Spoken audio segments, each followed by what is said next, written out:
this is an iHeart podcast. Guaranteed human. There's a difference between liking a house and actually getting it. Redfin is built to make up that difference and close the gap between finding and owning the home for you. Redfin agents close twice as many deals as other agents. So when you find a home you love, you're not a step behind when it comes to making an offer. That means less watching great homes disappear and more focus on the one you'll call home. Redfin helps turn saved listings into real addresses. Get started at redfin.com. Own the dream. Honestly, no one wants to think about HIV, but there are things that everyone can do to help prevent it. Things like PrEP. PrEP stands for pre-exposure prophylaxis, and it means routinely taking prescription medicine before you're exposed to HIV to help reduce your chances of getting it. PrEP can be about 99% effective when taken as prescribed. It doesn't protect against other STIs, though, so be sure to use condoms and other healthy sex practices. Ask a healthcare provider about all your prevention options, and visit findoutaboutprep.com to learn more. Sponsored by Gilead.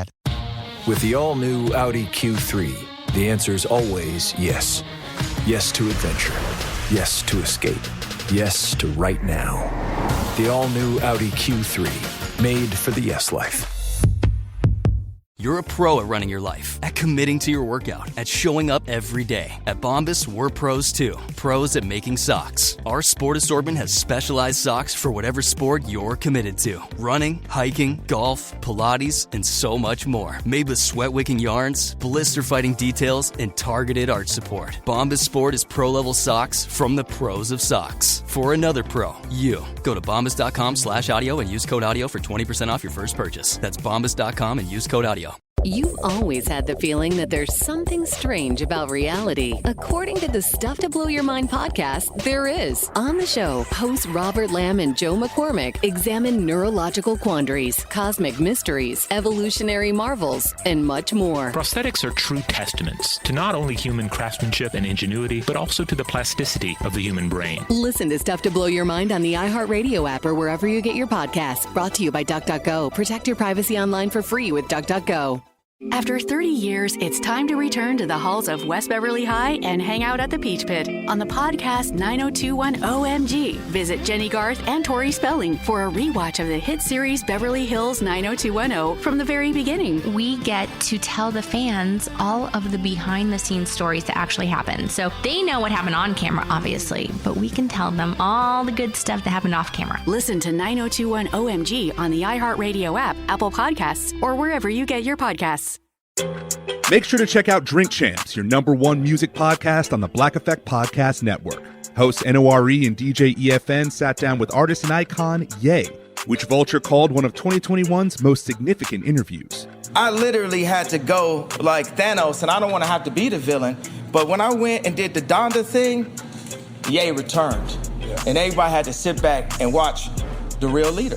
Check out Drink Champs' conversation with Ye and many more legendary artists each and every Friday on the iHeartRadio app, Apple Podcasts, or wherever you listen to your favorite shows. Welcome to Behind the Police, a production of iHeartRadio. The cops are problems. I'm Robert Evans. This is Behind the Bastards. Normally a podcast about the worst people in all of history, and it still is, but this is the last of our 6-episode mini-series, Behind the Police.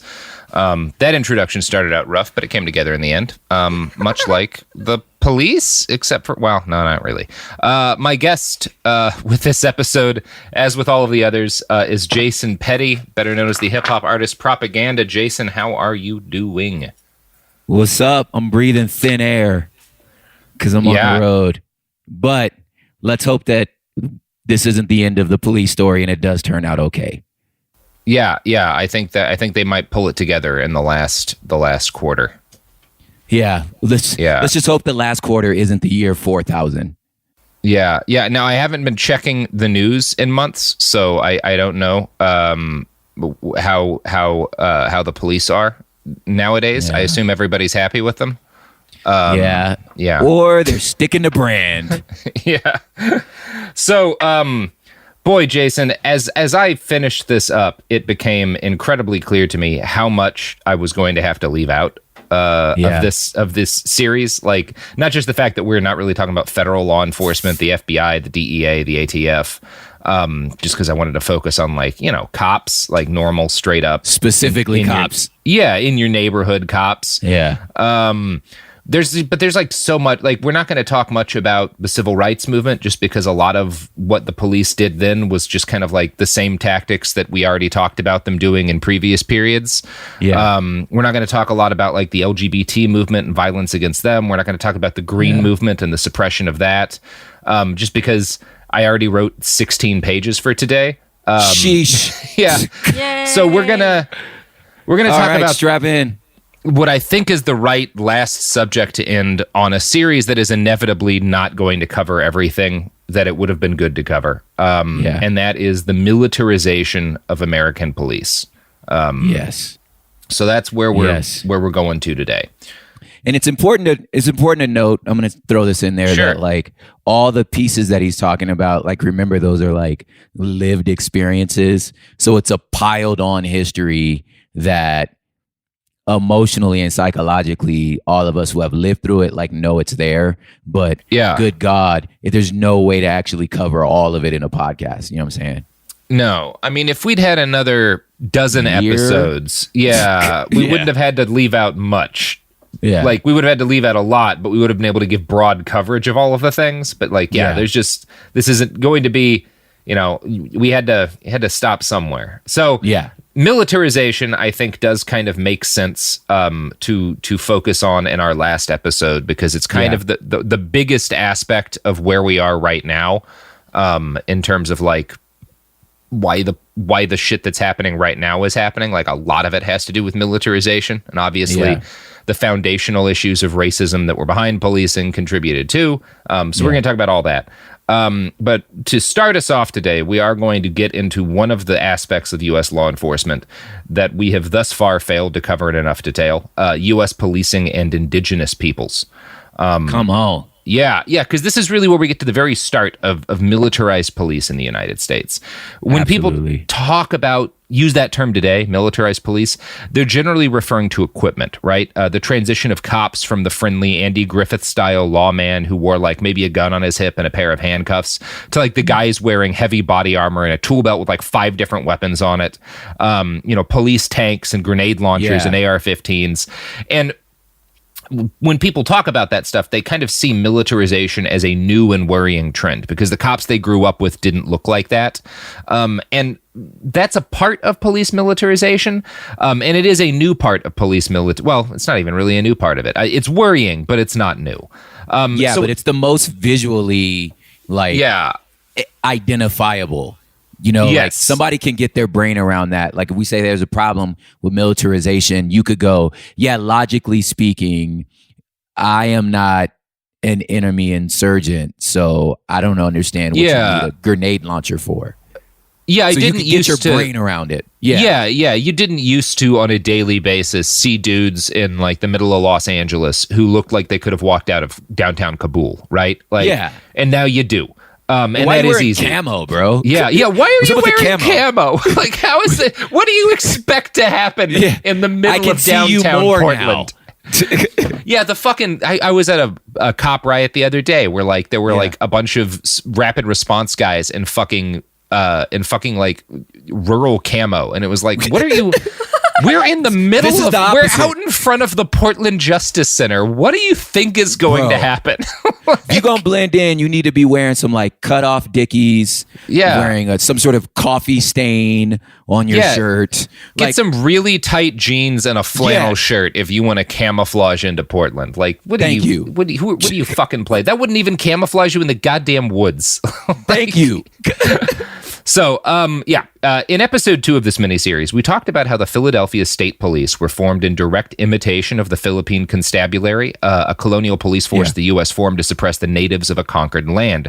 And such colonial police forces were really common among like imperial powers during the period of colonialism, or at least the period where colonialism was kind of openly embraced by everyone. So all of the big European nations did this shit, and the U.S. did as well. The most influential example of such a force in American history, though, because the British had a whole bunch of different ones. They were probably the best at it. So did the French. So did the Germans, and so did the United States. But since we didn't have as extensive an overseas empire as those European nations did, a lot of our colonial policing forces were actually like deployed right here at home, kind of in frontier areas that weren't states yet. And the most influential example of such a force in American history is probably the Texas Rangers, who were formed officially in 1835. So we're talking about the Rangers today, baby, not the sports team. They're broadly not George Bush's team. Yeah, they're whatever. We're talking about what sport are the Rangers, Robert? They're baseball, right? Oh my God, I'm so proud. Oh wait, it is Texas. It's Texas. I was like, no. It's Texas. So he knows that answer. Yes. Yeah. So I used to tease my Texas homeboys to be like, I know y'all go to the Alamo every year. And I was like, at my DJ I travel with from Texas, I was like, hey, y'all lost the Alamo, right? He was like, I didn't realize it until college. Because we went every year. You know what I'm saying? I was like, y'all lost. Anyway, go on. So speaking of the Alamo and such, the Rangers started out kind of in the period where Texas was doing its own thing and not yet part of the United States. And they were initially kind of just a small, irregular band of hired toughs whose job was to protect newly settled white families out on the frontier.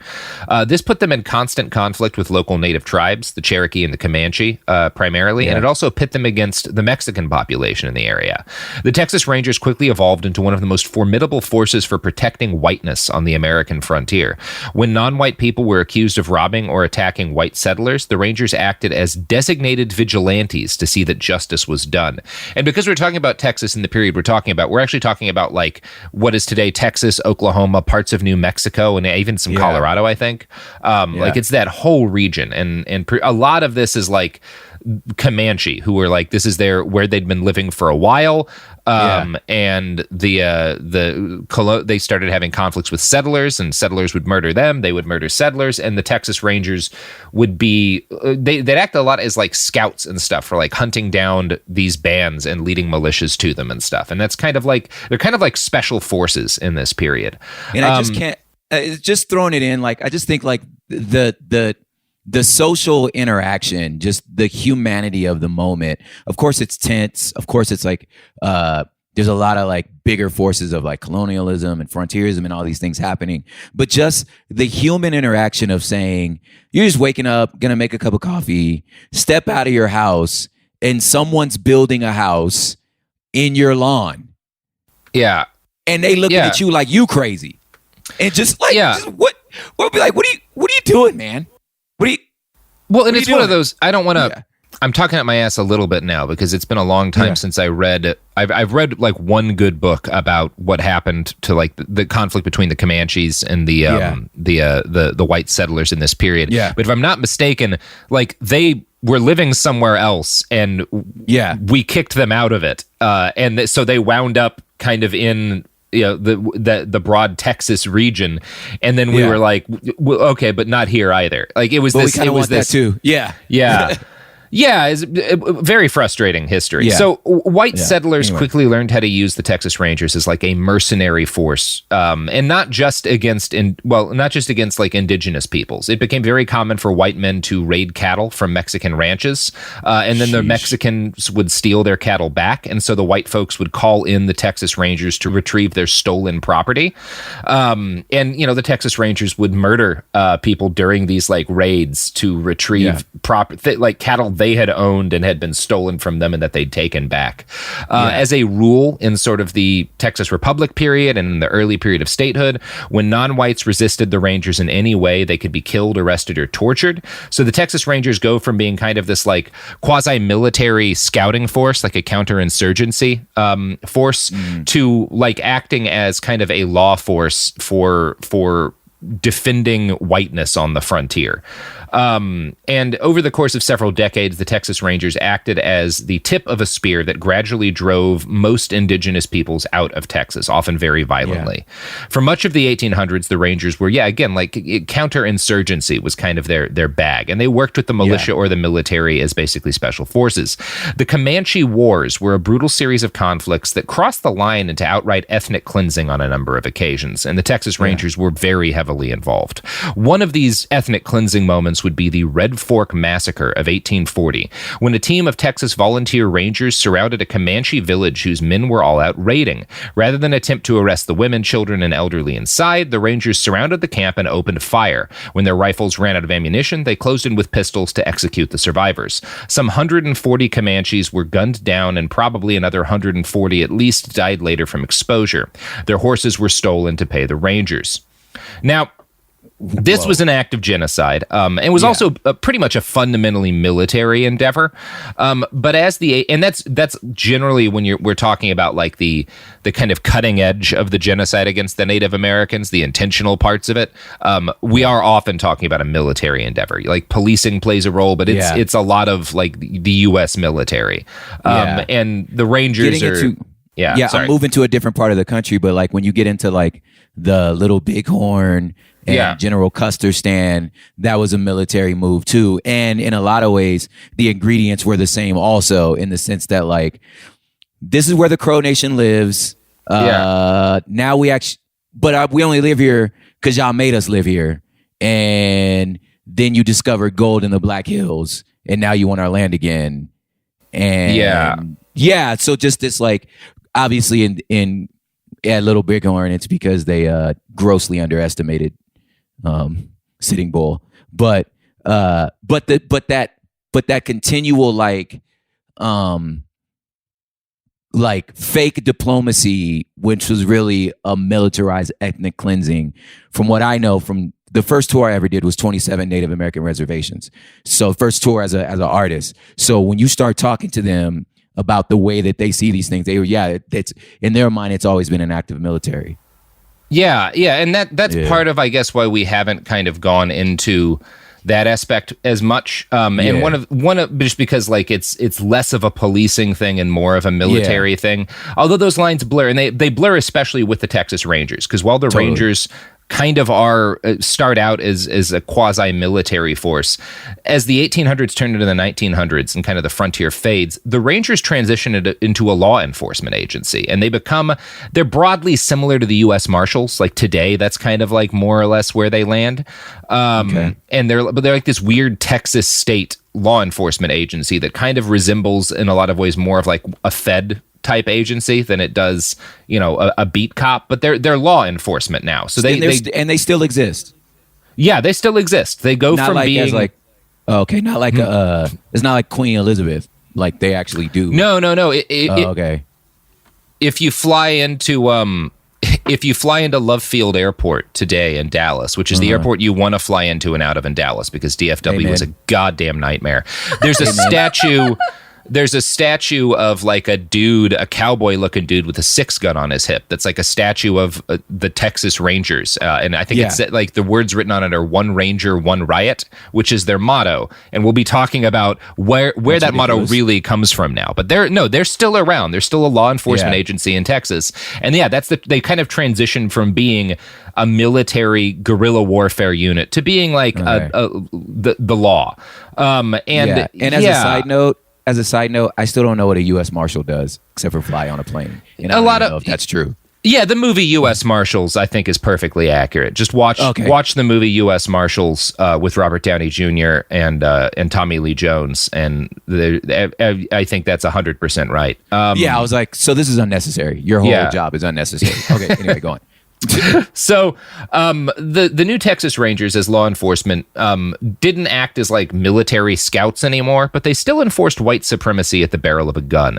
In 1918, at a place called Porvenir, Texas Rangers gunned down 15 unarmed Mexican people and drove their families across the border into Mexico. I found a fun article on the Rangers in the Texas Observer, which is a great news source on Texas. They do like really good journalism. And they interviewed historian and professor Monica Martinez about the history of the Texas Rangers.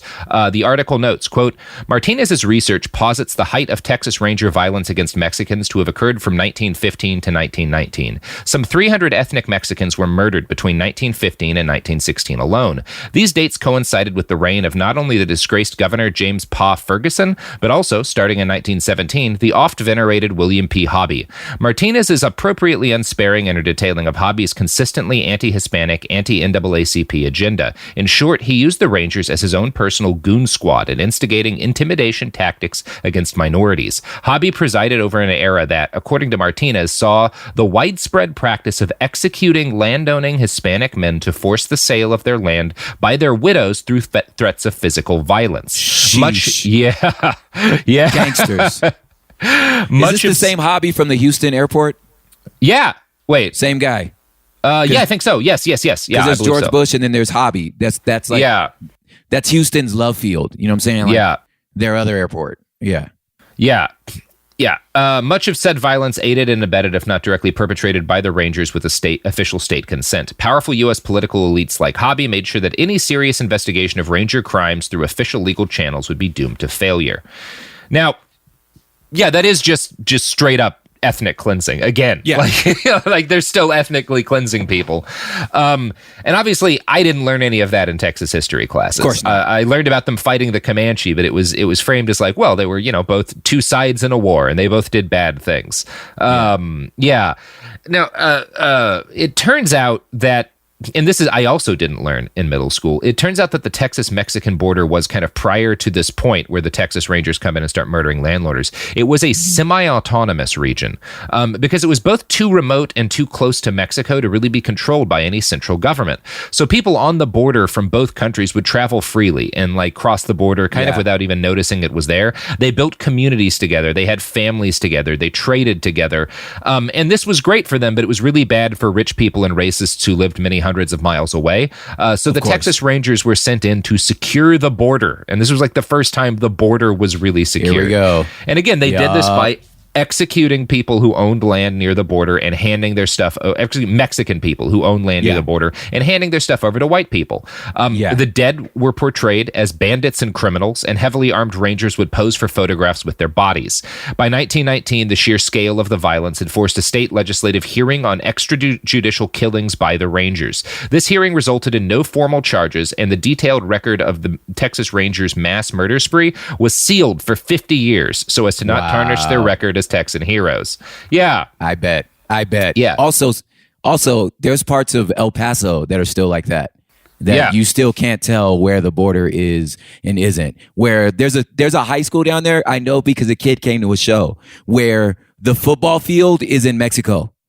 Yep. And then, but the rest of the school is in Texas. So nobody really knows where. We really don't know where it is. But yeah. Anyway, I just thought that's interesting that like to this day that like it's important for us to all remember that borders are made up. They're not real. Yeah. We made them up. They're just enforced by pain. Yeah.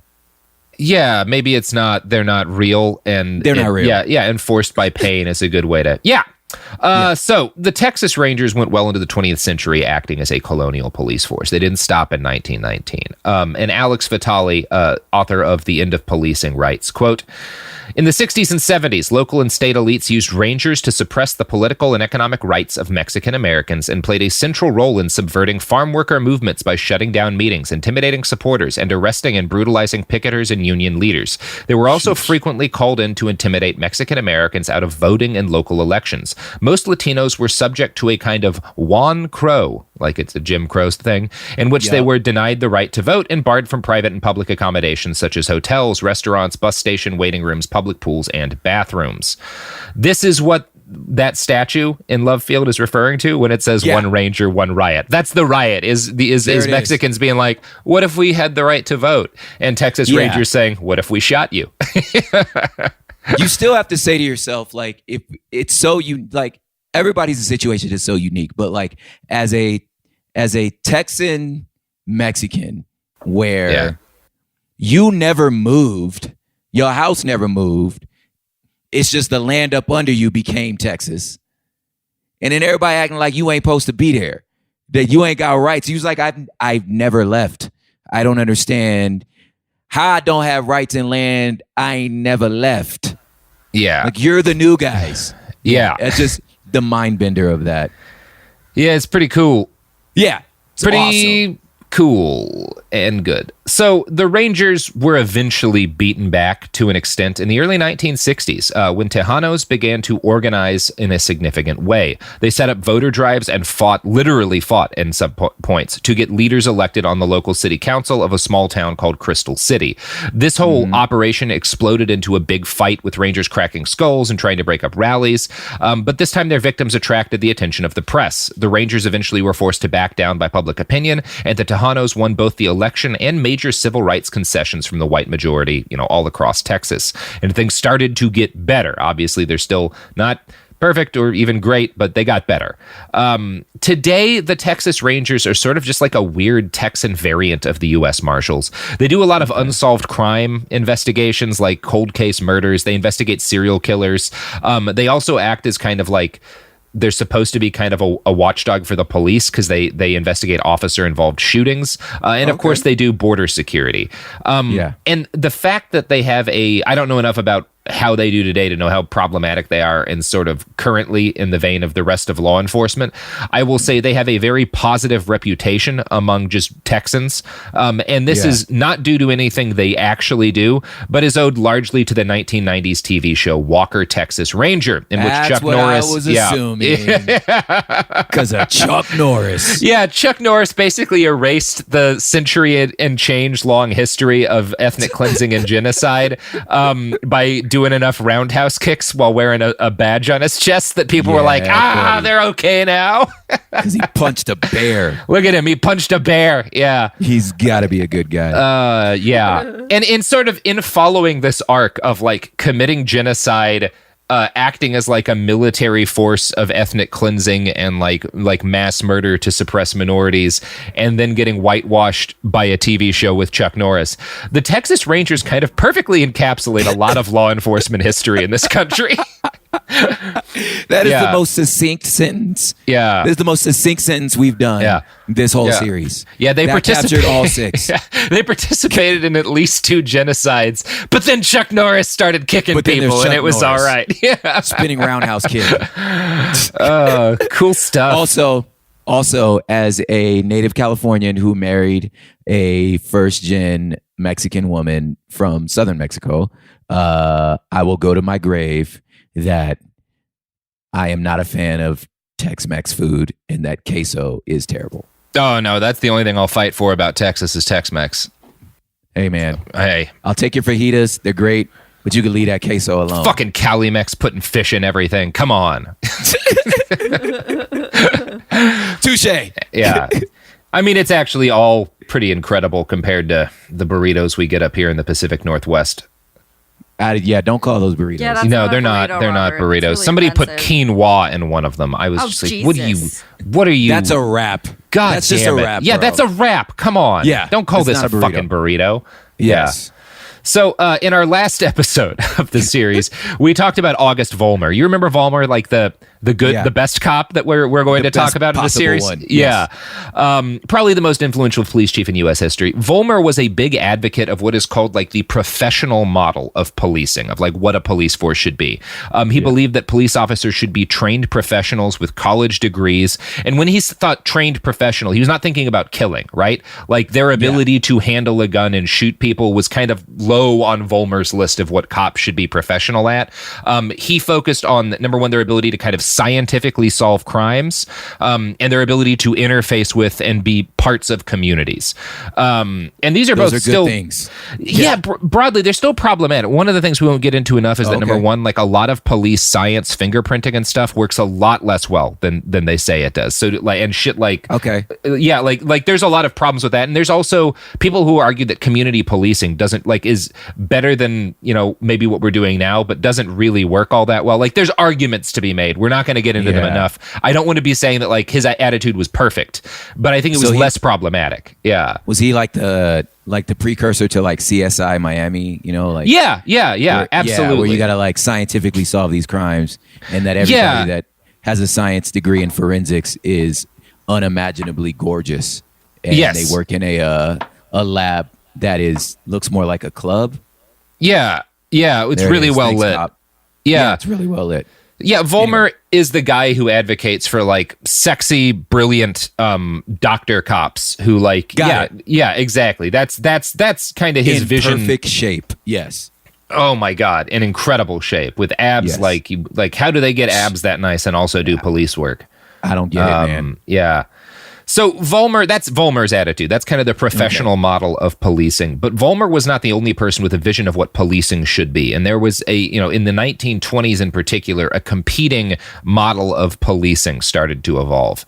Now, if you remember your high school history courses, you'll know that the period from like 1877 to 1895 is referred to broadly as the Gilded Age. And this was a time of massive wealth inequality, a period that saw the USA's first multimillionaires rise alongside a devastating series of economic recessions and depressions. The Gilded Age was a time of intense political polarization. Political parties got like at each other's throats in a way they really hadn't been, prior to the Civil War, which I guess hadn't been that long ago. So let's not pretend that hasn't always been an aspect of our politics. But and around the turn of the century, the Gilded Age kind of gave way to what's called the Progressive Era. And progressive today is a term we broadly use for just like folks on the left, but back then it meant something different. And like progressives of this era kind of had things in common with both our modern left and right. Some of the values they had in common with like today's lefties would be sort of a rejection of conservative individualism in favor of more collective attitudes towards the common good. Progressives wanted to use state power to do things like help lower class individuals, workers, immigrants, the urban poor. They stood against the greed of unchecked capitalism and the corruption of a system of party bosses that had dominated urban politics in U.S. cities during the Gilded Age. And progressives weren't really, progressive was a political orientation, but they didn't really care about, they weren't like super into parties. Like a lot of the progressive era was kind of a rejection of where party politics had led things in the Gilded Age. That's a factor in this too. And when you read what I just read, the progressives kind of sound like lefties, but that's not all they were. Many progressives also held deeply conservative attitudes towards religion and acceptable social behavior. Progressives were by and large a homogenous middle-class white Protestant group.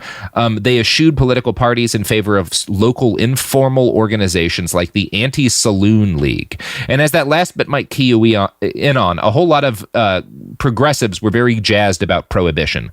And it's also progressives that also, as an aside, that bring us like early race science for some reasons we're going to get into. So the progressives are a mix of left and right and problematic as all hell. Like these are, and it's also a good lesson for the modern thinker, the younger thinker, to remember that like even our terms left and right are so malleable and they haven't always meant the same thing, that you can like find clips of like George Bush Sr. talking about climate change, because the talking points can vary, and these, just like borders, are made up terms and they are very malleable. So even just jumping into this time with a vocabulary list that you think and seeing that like, nah, dude, like those are also malleable too, is like super good. Which is one reason why I love this part of American history and politics.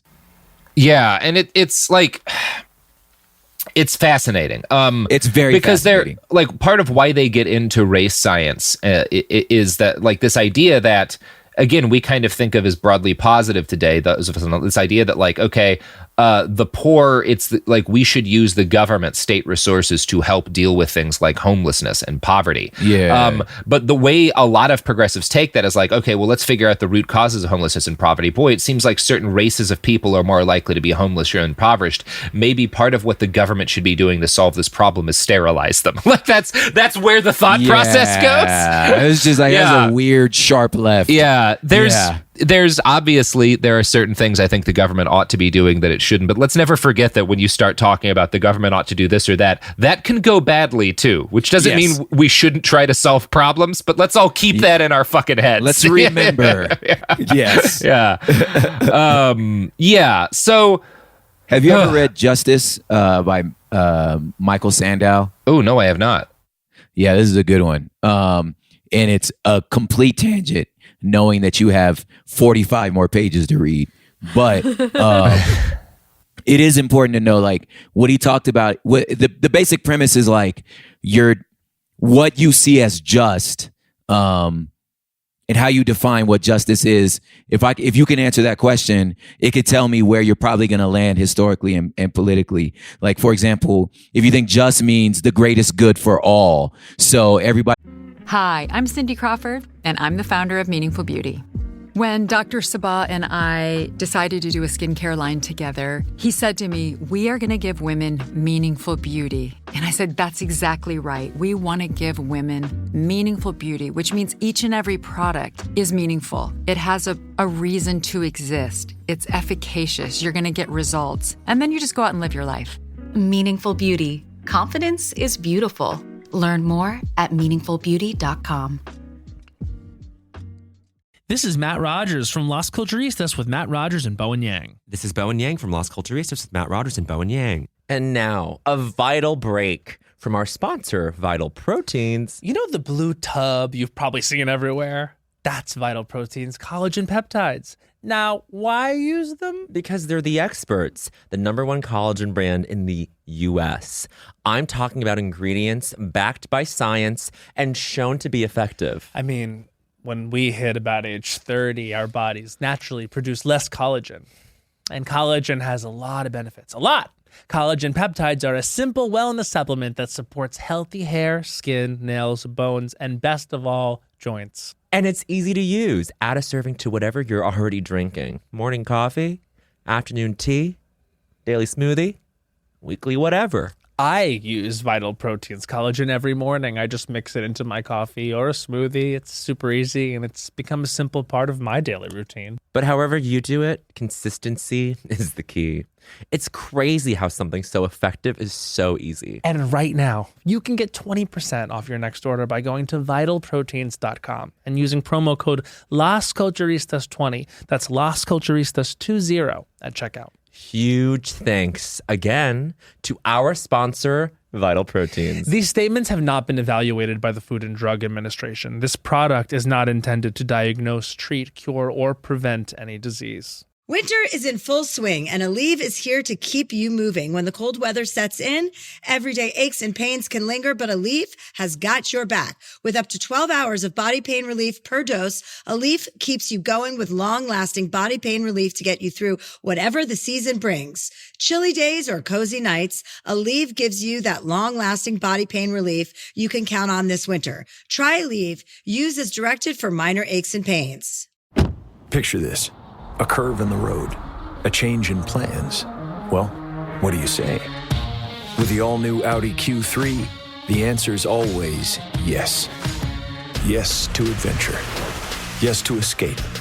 Yes to performance. Yes to comfort. Yes to right now. Because saying yes without hesitation, that's real luxury. The all-new Audi Q3, made for the yes life. He looks at like, what's the greater good? How can the most amount of people see the most amount of flourishing? You're probably going to lean more liberal and progressive. Yeah. Right. If you're like, no, justice means leave me alone to figure out how I want to make things happen. It is unjust for you to limit my liberties. Well, that's like libertarian, and, you know, moving in that area is where like justice means leave me alone, right? You don't get to tell me how to do things. But if you're like, justice means there is a right way to do stuff, and that right way we all need to fall in line in, that's more a conservative lean. So if you say then that makes a just society. So if you look at things like that, then when you jump into this region, you're going, they're answering the question, how do we make a just society? But their solution was, well, you know, brown people suck, so they shouldn't have no more children. Yeah. It's complex, a complex period to talk about. Yeah. So, yeah, you know what doesn't support eugenics, Prop? Well, hopefully the products and services that advertise on this place. That's our one line. Sophie calls every advertiser and just says the word eugenics and kind of like way. Yeah. Have you ever measured a brain? Yeah. Yeah.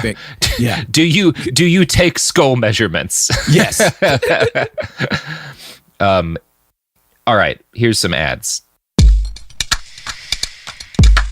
Hi, I'm Robert Sex Reese, host of the Dr. Sex Reese Show. And every episode, I listen to people talk about their sex and intimacy issues, and yes, I despise every minute of it. I mean, she made mistakes too, right? That's true. She did kill everyone at her wedding. But hell is real, we're all trapped here, and there's nothing any of us can do about it. So join me, won't you? Listen to the Dr. Sex Reese Show every Tuesday on the iHeartRadio app, Apple Podcast, or wherever you get your podcasts. Raffi is the voice of some of the happiest songs of our generation. Baby Beluga. So, who is the man behind Baby Beluga? Every human being wants to feel respected. When we start with young children, all good things can grow from there. I'm Chris Garcia, comedian, new dad, and host of Finding Raffi, a new podcast from iHeartRadio and Fatherly. Listen every Tuesday on the iHeartRadio app or wherever you get your podcasts. The Gangster Chronicles podcast is a weekly conversation that revolves around the underworld. From criminals and entertainers to victims of crime and law enforcement, we cover all facets of the game. Gangster Chronicles podcast doesn't glorify or promote illicit activities. We just discuss the ramifications and repercussions of these activities. Because after all, if you play gangster games, you are ultimately rewarded with gangster prizes. iHeartRadio is #1 for podcasts, but don't take our word for it. Find the Gangster Chronicles podcast on the iHeartRadio app or wherever you get your podcasts.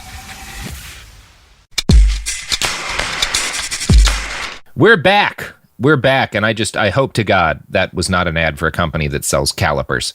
Please tell me you're not selling calipers. Yeah. Sophie, I mean, these calipers are just 20% off with the promo code bastards. Oh my God.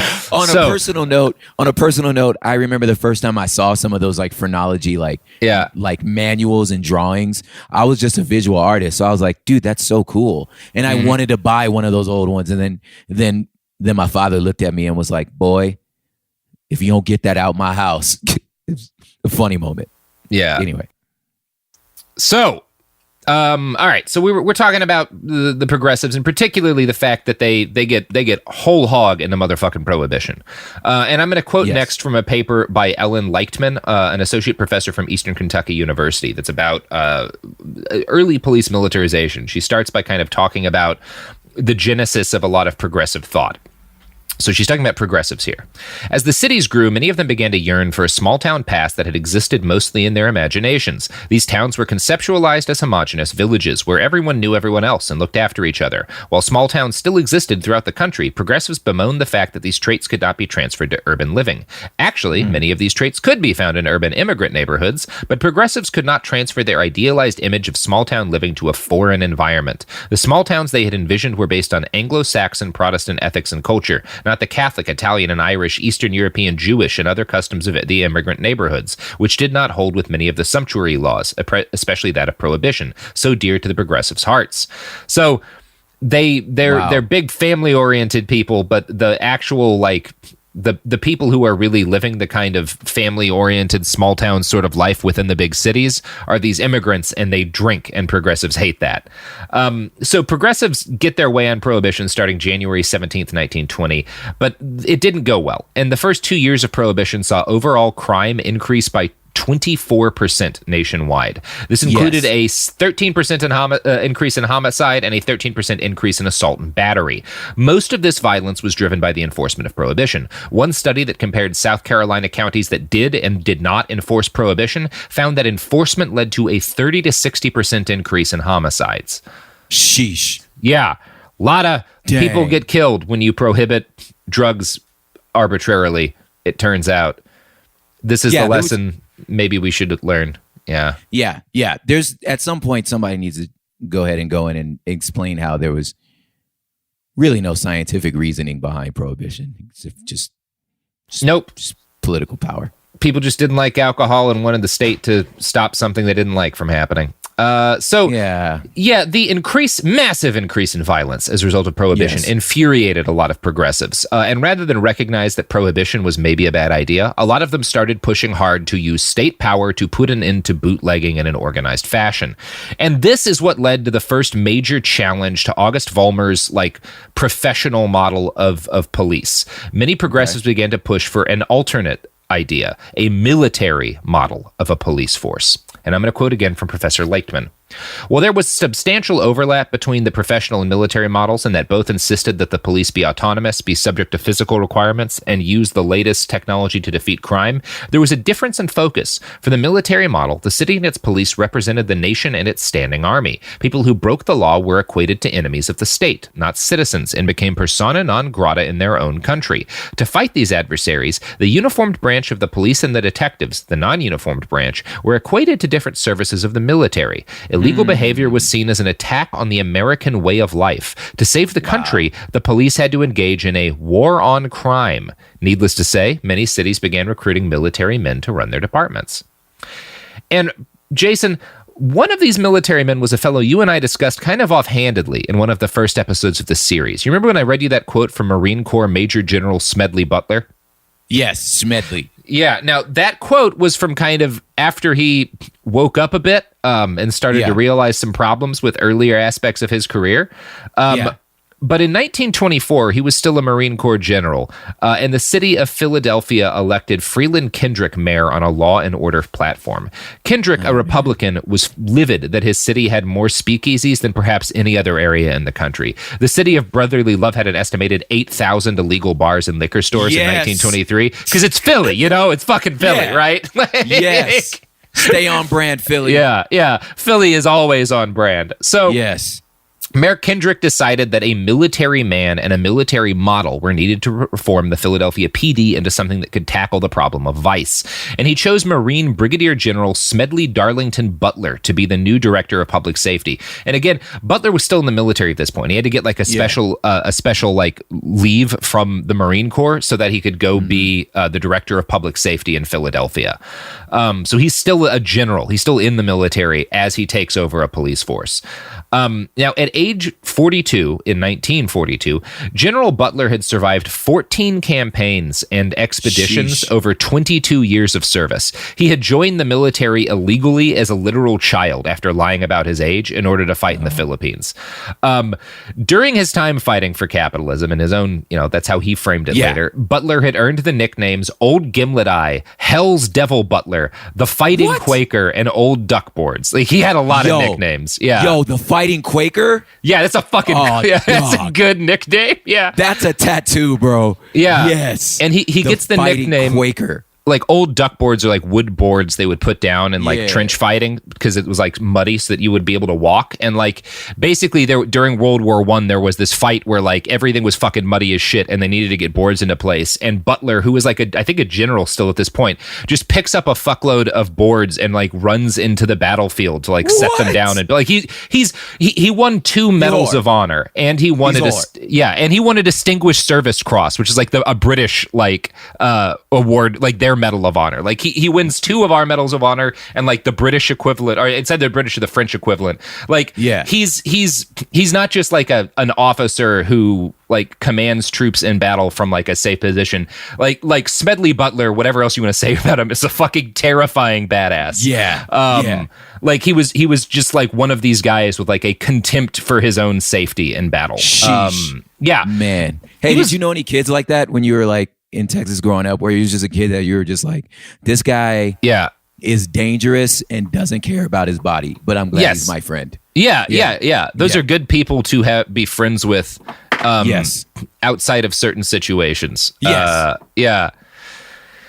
So, but that's Smedley Butler at this period. So he's kind of a legend. He's still a general, and he gets made the director of public safety in Philadelphia. Butler himself was a progressive, and he was also a drinker, not a heavy one, but he drank. So he didn't like prohibition, but he was a progressive. Yeah, it was kind of his belief that even bad laws had to be enforced for the sake of public good. And upon taking office, he stated, "I do not care whether the state laws or city ordinances are right or wrong.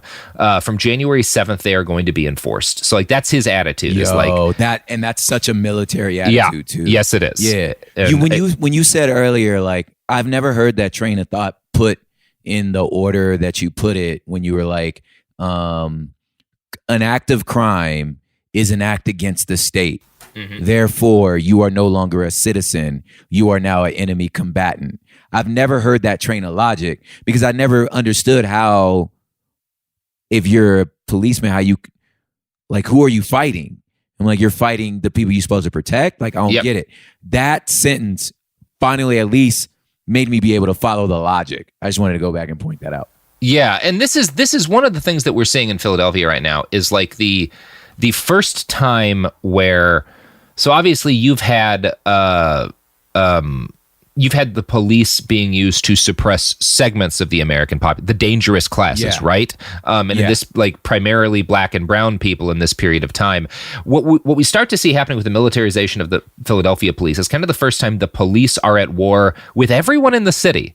Like that, because, you know, white people broadly, if they weren't members of a dangerous racial group, could see the police as protectors in this period. And that starts to change in Philly because in Philly, this is the first time, like, the police, like, again, and the police in the 20s are heavily corrupt and a lot of them are criminals, but they're not as an organized force. They're not going to war with the city. This is the first time that really happens. That's crazy because white people are selling drugs now. Y'all just call it moonshine.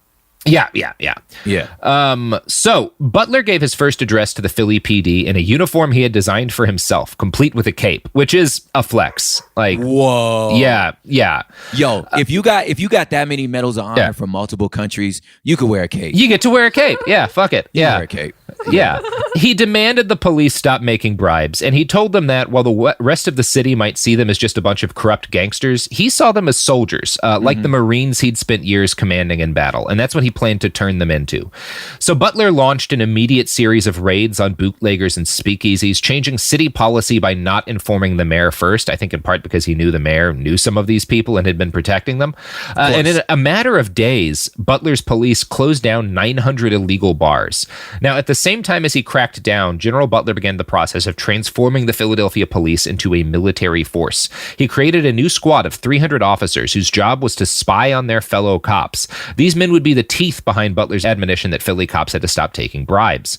Another of Butler's first steps was to abolish the police training school. See, August Vollmer wanted educated professionals with like degrees in criminal justice who like approached crime from a scientific standpoint. General Butler thought that was bullshit. He thought that cops, like soldiers, learned best in the field. And before his term, police training had taken more than 3 months. Butler's new policies sent the cops out on the street almost immediately. He gave them like a booklet that outlined their duties and was just like, you'll figure it out once you're on the street. Wow. Dude, when you talk about binary thinking, like, you either A, get trained for 3 months, or B, get a little pamphlet. Get a little pamphlet. Go crack some heads. You'll learn quick. Go crack some heads. You'll figure it out. Like, y'all ain't thought maybe there's somewhere in between there. Maybe we could pull a little bit of this, a little bit of that. Just those are my two options. Yep. And it's like, so one thing that's interesting is that Butler didn't actually cancel all training. There was exactly one area where police still trained because he thought it was important, and it was in the use of firearms. He had realized early on that most cops barely knew how to use their weapons, and even fewer ever fired them. Butler thought this was a problem because he's treating them as soldiers. So he mandated 2 weeks of marksmanship training, which was the only training his cops received. He also, rather bafflingly, decided to arm the fire department with 45 caliber revolvers, which he gave all the firefighters guns, and he required them to wear their guns off duty. Well, they had arresting powers. Firefighters could arrest people in those days. So he was like, when you're off duty, you're all auxiliary cops and you need to carry guns in case you have to shoot some people. Basically, he viewed all public safety employees as soldiers who might potentially get called in to fight a war against the criminals within their city.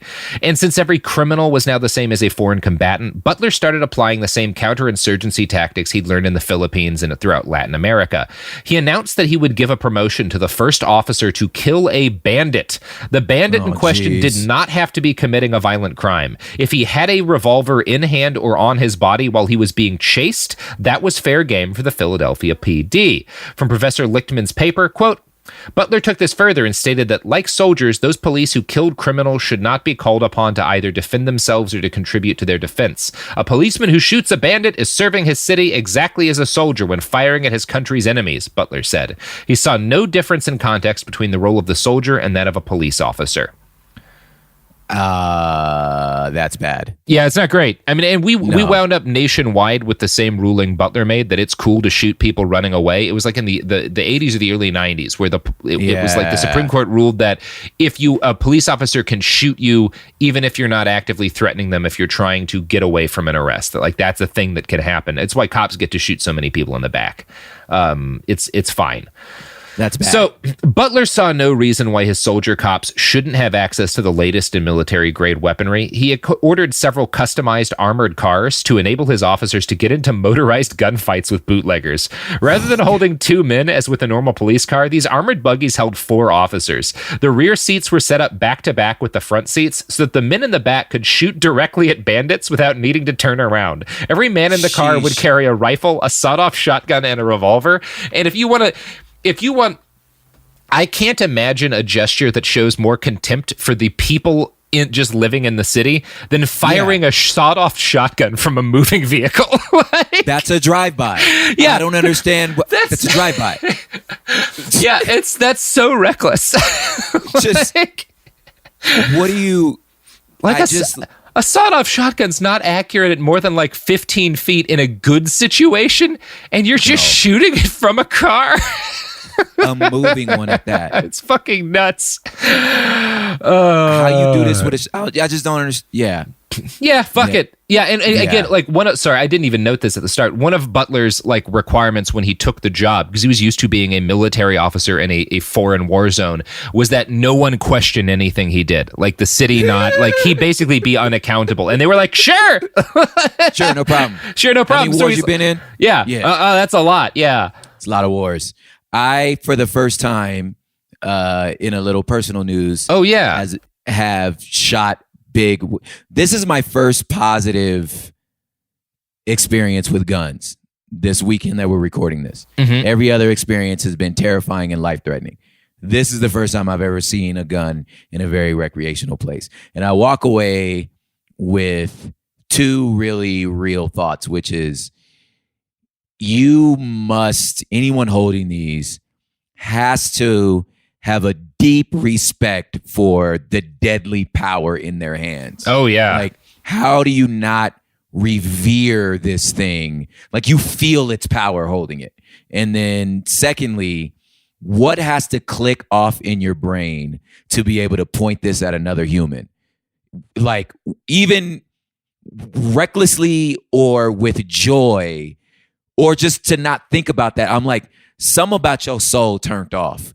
Because I've kneeled in front of a 50 cal, which is crazy, but I also held an AR-15. Now, shooting it felt like the most powerful thing I ever did in my life. I'm not going to lie to you. I screamed and howled like I was a redneck. I'm not going to lie.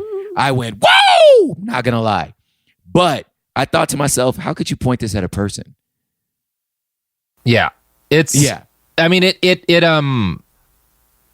there's a lot to say about like what is emotionally involved in that. And like, I have unfortunately been in a couple of situations, fortunately never where I had to point my gun at a person, but where I had a gun and somebody was doing something violent with a weapon in their hand. And it was like there was like this thought process of like, where's my line gonna be?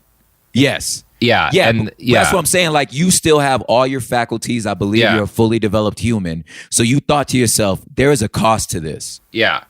And I don't know if this juice is worth the squeeze. Yeah. So what you telling me is you put 4 dudes in a car. In a car. With a sawed-off. You know with 4 sawed-offs. And Yes. just say, shoot wildly into the city. Yes. To stop people with a couple gallons of rum. Like, Yes. Yeah, it's pretty wild. So Butler divided Philadelphia up like a war zone with interlocking zones of control that like different patrols were set for, and every patrol would have like set routes that they were supposed to travel in the event that they had to like intercept people. There were convoys of armored vehicles, and he even set up a number of military-style outposts to allow for better monitoring that were fortified, like fortresses within Philadelphia that were able to act as like outposts. We call them FOBs, forward operating bases, today in Afghanistan. Like what he did in Philadelphia is exactly the same tactically as what the U.S. does in Afghanistan today. Like that's how he divided Philly up for his police force. And because he was good at prosecuting an insurgency. He knew what he knew his business.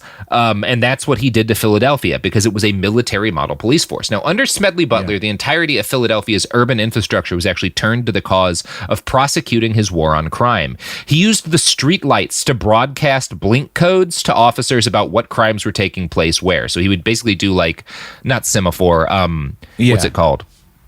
Like Morse code. Morse code. Like, he would blink the street lights in Morse code so officers could see like, oh, there's a crime taking place in this street. Damn, the street lights is snitching. Yeah, he had 4 huge searchlights and like a big, basically fucking billboard set up in City Hall that would like display the license plates of cars of that like bandit vehicles that were in the area. Wow. It's like some fucking Big Brother shit. Smedley's tactics were very successful in closing down a huge number of Philadelphia speakeasies, but they were not successful in actually winning the war for prohibition. For one thing, a ton of officers drank, and so did many of the mayor's wealthy backers. These same men and women had a lot of business interests in upper-class clubs and restaurants that had been serving alcohol illegally prior to Butler, but were forced to shut down due to his raids.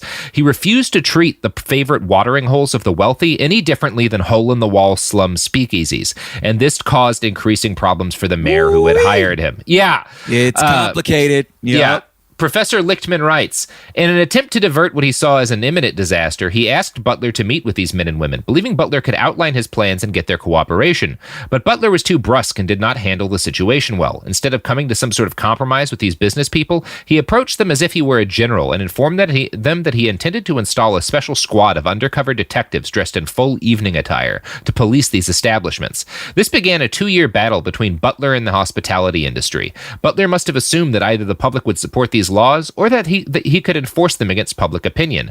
What he learned was what many occupying armies learned. It is often the oppressed that prevail culturally. Those arrested for liquor infractions came before magistrates who released them for lack of evidence. When Butler began padlocking the establishments of persistent liquor violators, judges rejected his arguments and allowed the places to reopen. He also came to the realization that many policemen were in league with bootleggers and regular citizens had their own bathroom stills. Most Philadelphians did not want prohibition and did everything in their power to thwart it. Look, and this lesson, this motif is so clear and so repeated everywhere that like you're just holding on to power, and when you hold on to power, even with ridiculous laws, you're gonna have to use violence, and the people are gonna turn against you because it's stupid. Yes, it's stupid. And that's like Butler is good at running an insurgency the way our military has always run insurgencies. And if you have studied the history of our military and insurgencies, we almost always lose. Like we don't have a great batting record when it comes to fighting insurgents. Yeah. People think we come home like we did this country a favor. And the whole country looking at us like, no.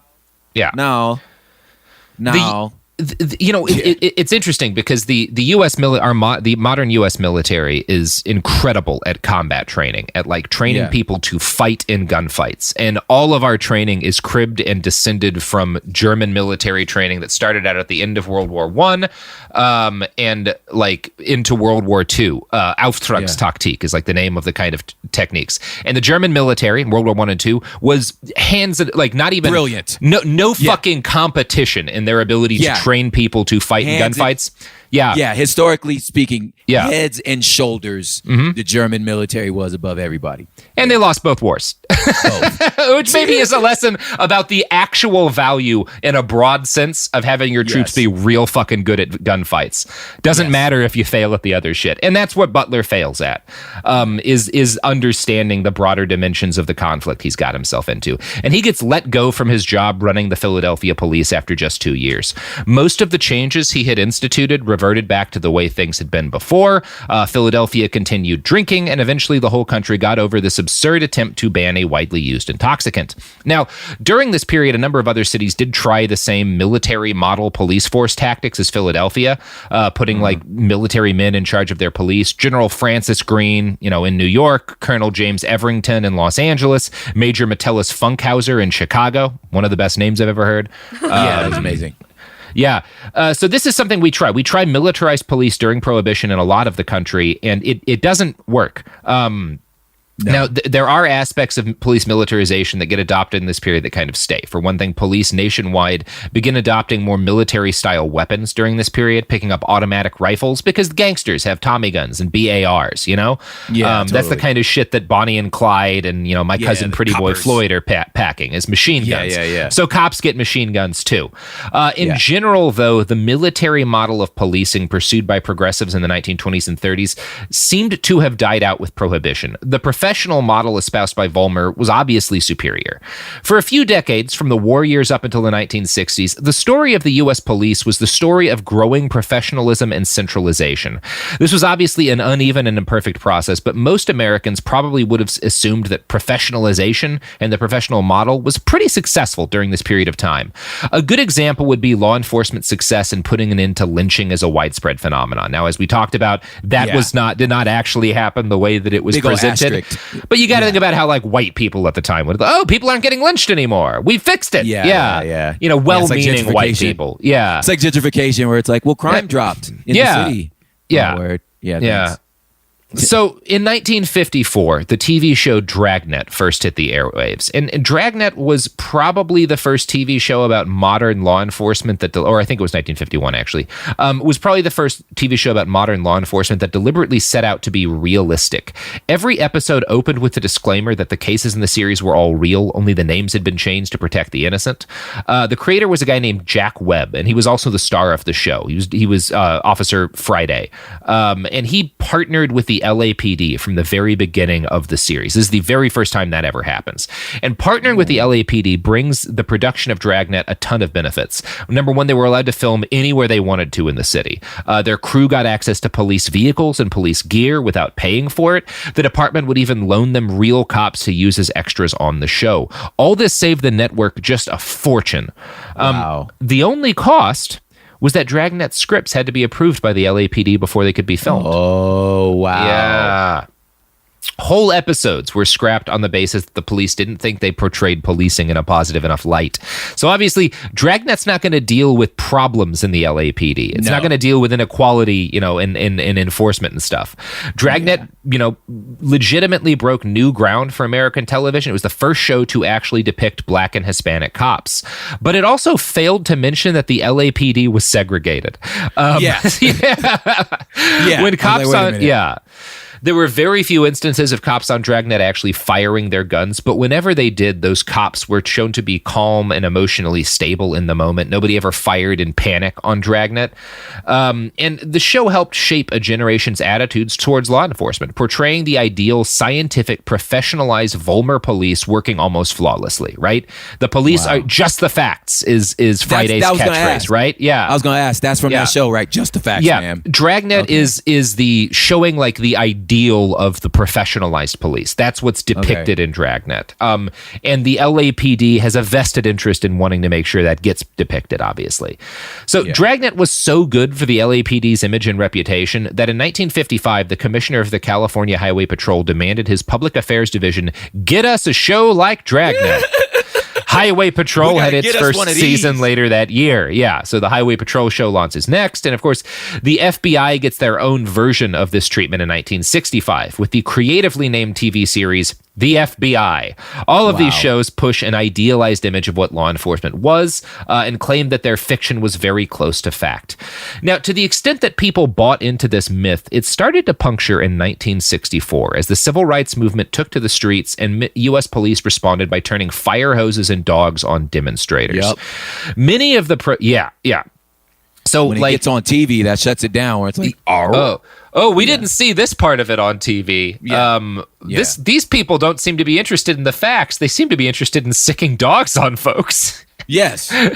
Yeah, that didn't make it into Dragnet. So y'all ain't gonna put that on your show. Now I'd like to introduce you to Meaningful Beauty, the famed skincare brand created by iconic supermodel Cindy Crawford. It's her secret to absolutely gorgeous skin. Meaningful Beauty makes powerful and effective skincare simple, and it's loved by millions of women. It's formulated for all ages and all skin tones and types, and it's designed to work as a complete skincare system, leaving your skin feeling soft, smooth, and nourished. I recommend starting with Cindy's full regimen, which contains all 5 of her best-selling products, including the amazing youth-activating Melon Serum. This next-generation serum has the power of melon leaf stem cell technology. It's melon leaf stem cells encapsulated for freshness and released onto the skin to support a visible reduction in the appearance of wrinkles. With thousands of glowing 5-star reviews, why not give it a try? Subscribe today and you can get the amazing Meaningful Beauty system for just $49.95. That includes our introductory 5-piece system, free gifts, free shipping, and a 60-day money-back guarantee. All of that available at meaningfulbeauty.com.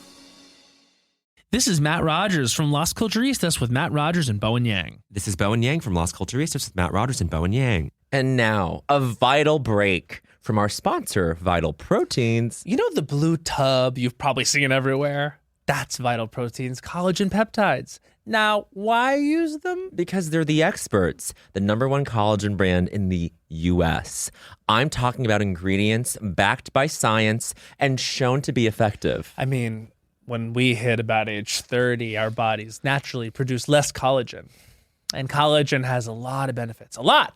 Collagen peptides are a simple wellness supplement that supports healthy hair, skin, nails, bones, and best of all, joints. And it's easy to use. Add a serving to whatever you're already drinking. Morning coffee, afternoon tea, daily smoothie, weekly whatever. I use Vital Proteins collagen every morning. I just mix it into my coffee or a smoothie. It's super easy, and it's become a simple part of my daily routine. But however you do it, consistency is the key.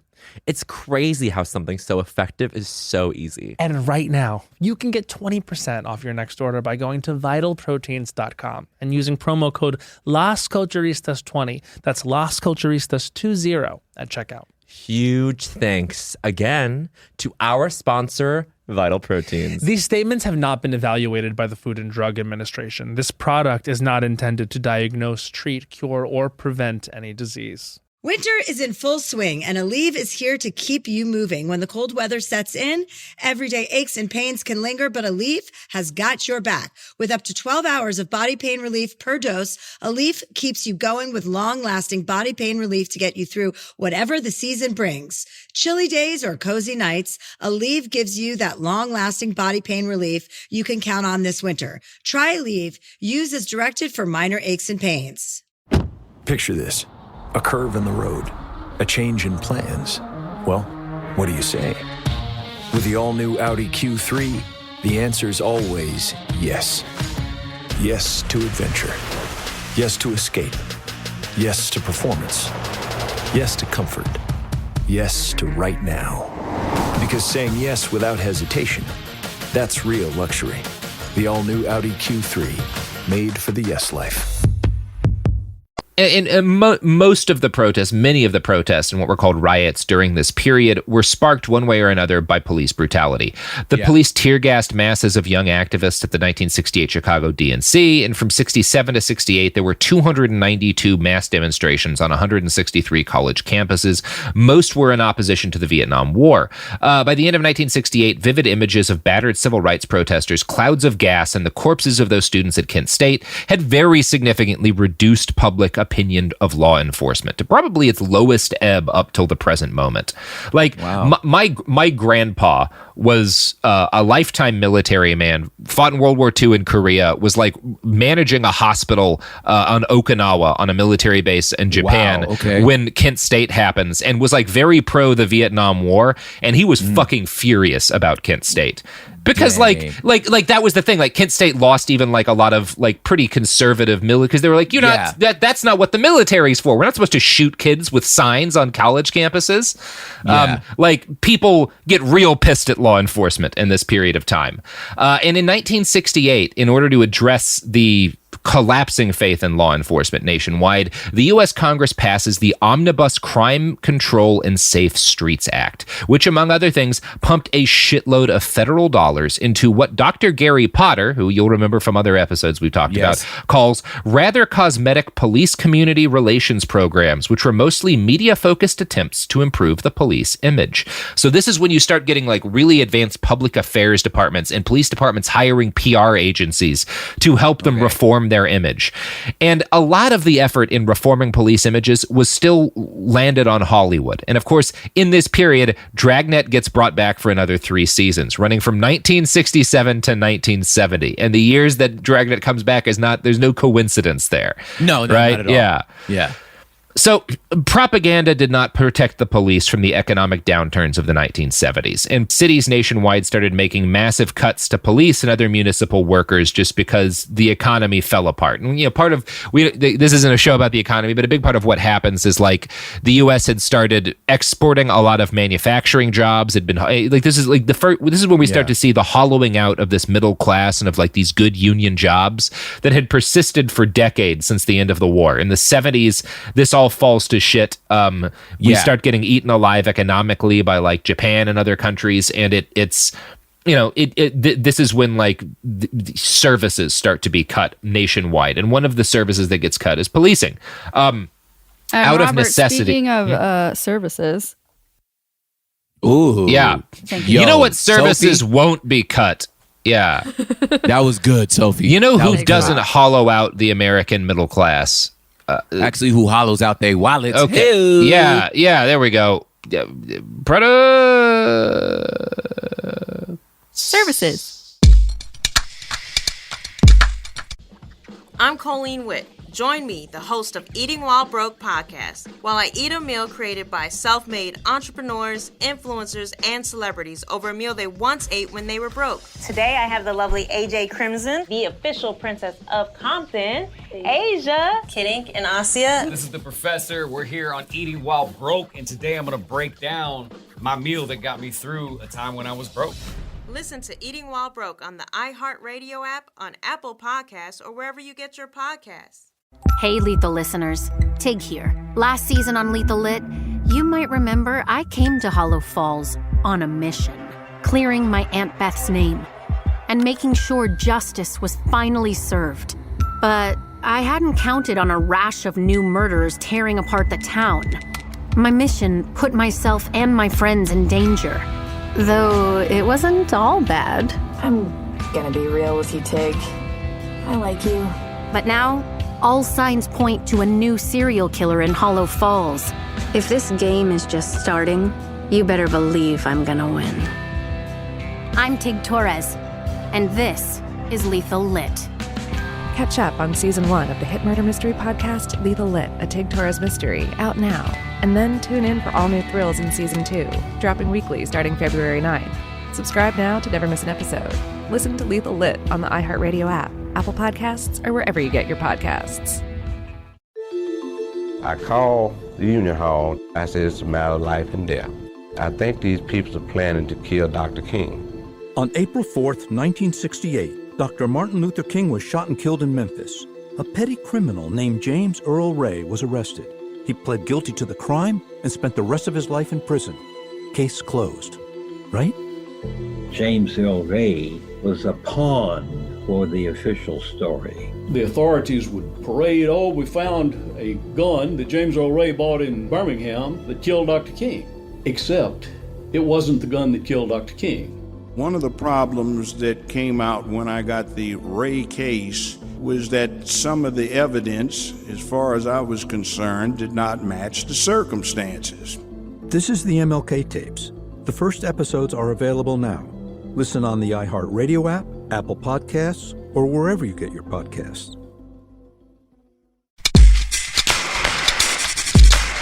We're back. So, police departments in this period, budgets get cut, municipal workers get cut, and a lot of the blame, like as these cities, who in a lot of cases, like their budgets got fucked, not just because the economy was bad because of like massive corruption, but they blame it on union workers. And of course, police are some of the union workers in this period, so they get some big ass cuts. And out of necessity, because their budgets are being trimmed, police departments nationwide embark on a process called tailorization, which is tailorization doesn't just happen to the police. It's like a scientific optimization of an organization, right? It's attempting to cut manpower and reduce costs without cutting efficiency. Officers started going from 2 cop to 1 cop per patrol car. 911 lines and computers became more widespread, and control of the police is centralized more. So police administrators gain more power. Civilian employees are also brought in to do jobs that had been done by police employees in order to reduce the number of highly paid union workers. So this is tailorization. And while all this is happening inside the U.S., the Cold War is also happening outside of the U.S. So inside the country, professionalism is kind of like the professional model of police are still dominant, and they're also like that becomes even more powerful an idea as the number of police are cut and they have to get more efficient to try to do the same work. So that's what's happening in the U.S. Outside the U.S., though, international policing is having something very different happen to it. This is as a result of the Cold War. So as the Cold War really starts to kick off, our government finds itself trying to prop up friendly states all around the world, anti-communist states, particularly in Latin America and Southeast Asia. And here we go. Yeah, this proved problematic because a lot of these regimes were corrupt and brutal, and people didn't really like living underneath them. As a rule, our government responded to that by pouring money into training foreign police to murder dissidents, because that works a lot better than training the army in a lot of cases. Ooh, boy. So from 1962 to 1974, the U.S. government operated the Office of Public Safety, an agency that worked closely with the CIA to train police in nations racked by conflict due to the Cold War. These nations included South Vietnam, Iran, Uruguay, Argentina, Brazil, and Colombia. Tens of thousands of people were tortured or killed by various police departments who received over $200 million in U.S. aid for firearm and equipment. And I'm going to quote now from an article in the Asia... Wait, before you get there, there's one that's off the papers, which I know you haven't done an episode on, but like there's the Nicaragua one that they wasn't supposed to be spending money on, which is the beeline. Y'all, look! I'm excited, but I don't want to ruin the reveal. But what he talking about right now leads directly to the crack attack and the war on drugs. Yes, but I don't know if we're gonna get to that. No, we're not nearly, because I don't want to half-ass that one, like, because there's so much. Yeah, we will get into that. We'll dip in because it's all tied in. It's the beginning of it. Even this like PR stuff. I grew up with the DARE program. You know, the drug abuse, where the cop car pulled up with the sirens at my elementary school to try to convince me that this cop is cool. You know what I'm saying? Yeah. But yeah. Anyway. We was paying for wars, and we got paid in crack. All right. Yeah. So, the CIA and, the U.S. government starts training cops in all of these countries to suppress, primarily left-wing, like, political movements. And I'm going to quote now from an article in the Asia Pacific Journal by scholar Jeremy Kuzmarov, who's, like, one of the top, like, people studying this particular phenomenon. Quote, during the mid-1960s, the director of United States Agency of International Development, USAID, David Bell, commented in congressional testimony that the police are the most sensitive point of contact between the government and people, close to the focal points of unrest, and more acceptable than the army as keepers of order over long periods of time. The police are frequently better trained and equipped than the military to deal with minor forms of violence, conspiracy, and subversion. Robert W. Comer, who served as the National Security Council advisor to President John F. Kennedy, further stressed that the police were more valuable than special forces in our global counterinsurgency efforts, and particularly useful in fighting urban insurrections. We get more from the police in terms of preventative medicine than from any single U.S. program, he said. They are cost-effective while not going for fancy military hardware. They provide the first line of defense against demonstrations, riots, and local insurrections. Only when the situation gets out of hand, as in South Vietnam, does the military have to be called in. So again, that's the police. The police are, especially as Vietnam goes badly. In other countries, we increasingly see if you train the police to stop this shit before there's a strong left-wing movement, you don't have a Vietnam, which you then lose. Right? Yeah. That's what so that's internationally what the US is doing to other police agencies. As our police agencies, pull back from the militarization of the 20s and 30s and towards professionalism, we push militarization in a lot of ways outside of the United States. Some 1,500 Americans were involved in training more than 1 million foreign police officers during this time. Now, many of those cops did fail in their duties, which is part of why South Vietnam is no longer a country and why Iran does not have a Shah anymore. Yes. But the suppression tactics taught by U.S. police educators were successful in many other nations. Like, it does not always fail. We are not always bad at training these people to brutally stop left-wing uprisings. It works a lot of the time. And when the office... This is the oh, wait, real quick. This is like the perfect time to take a slice from like the hood politics way of thinking of things, because sometimes like using these terms they're so lofty and big. If you don't know history or military or politics, like it's hard to understand them. It's this moment in history is so like, it's so simple because it's just 8th grade. So like you and this other boy or girl are beefing, but y'all never actually fight. You just keep bringing other kids around to fight.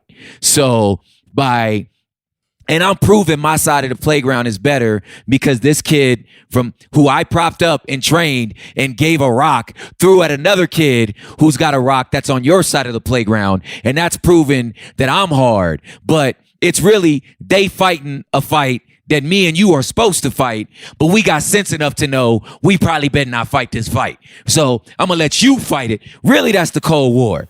You're going, I'm gonna go get my little homeboy to fuck up your little homeboy. That's the Cold War. Mm-hmm. Yeah, exactly.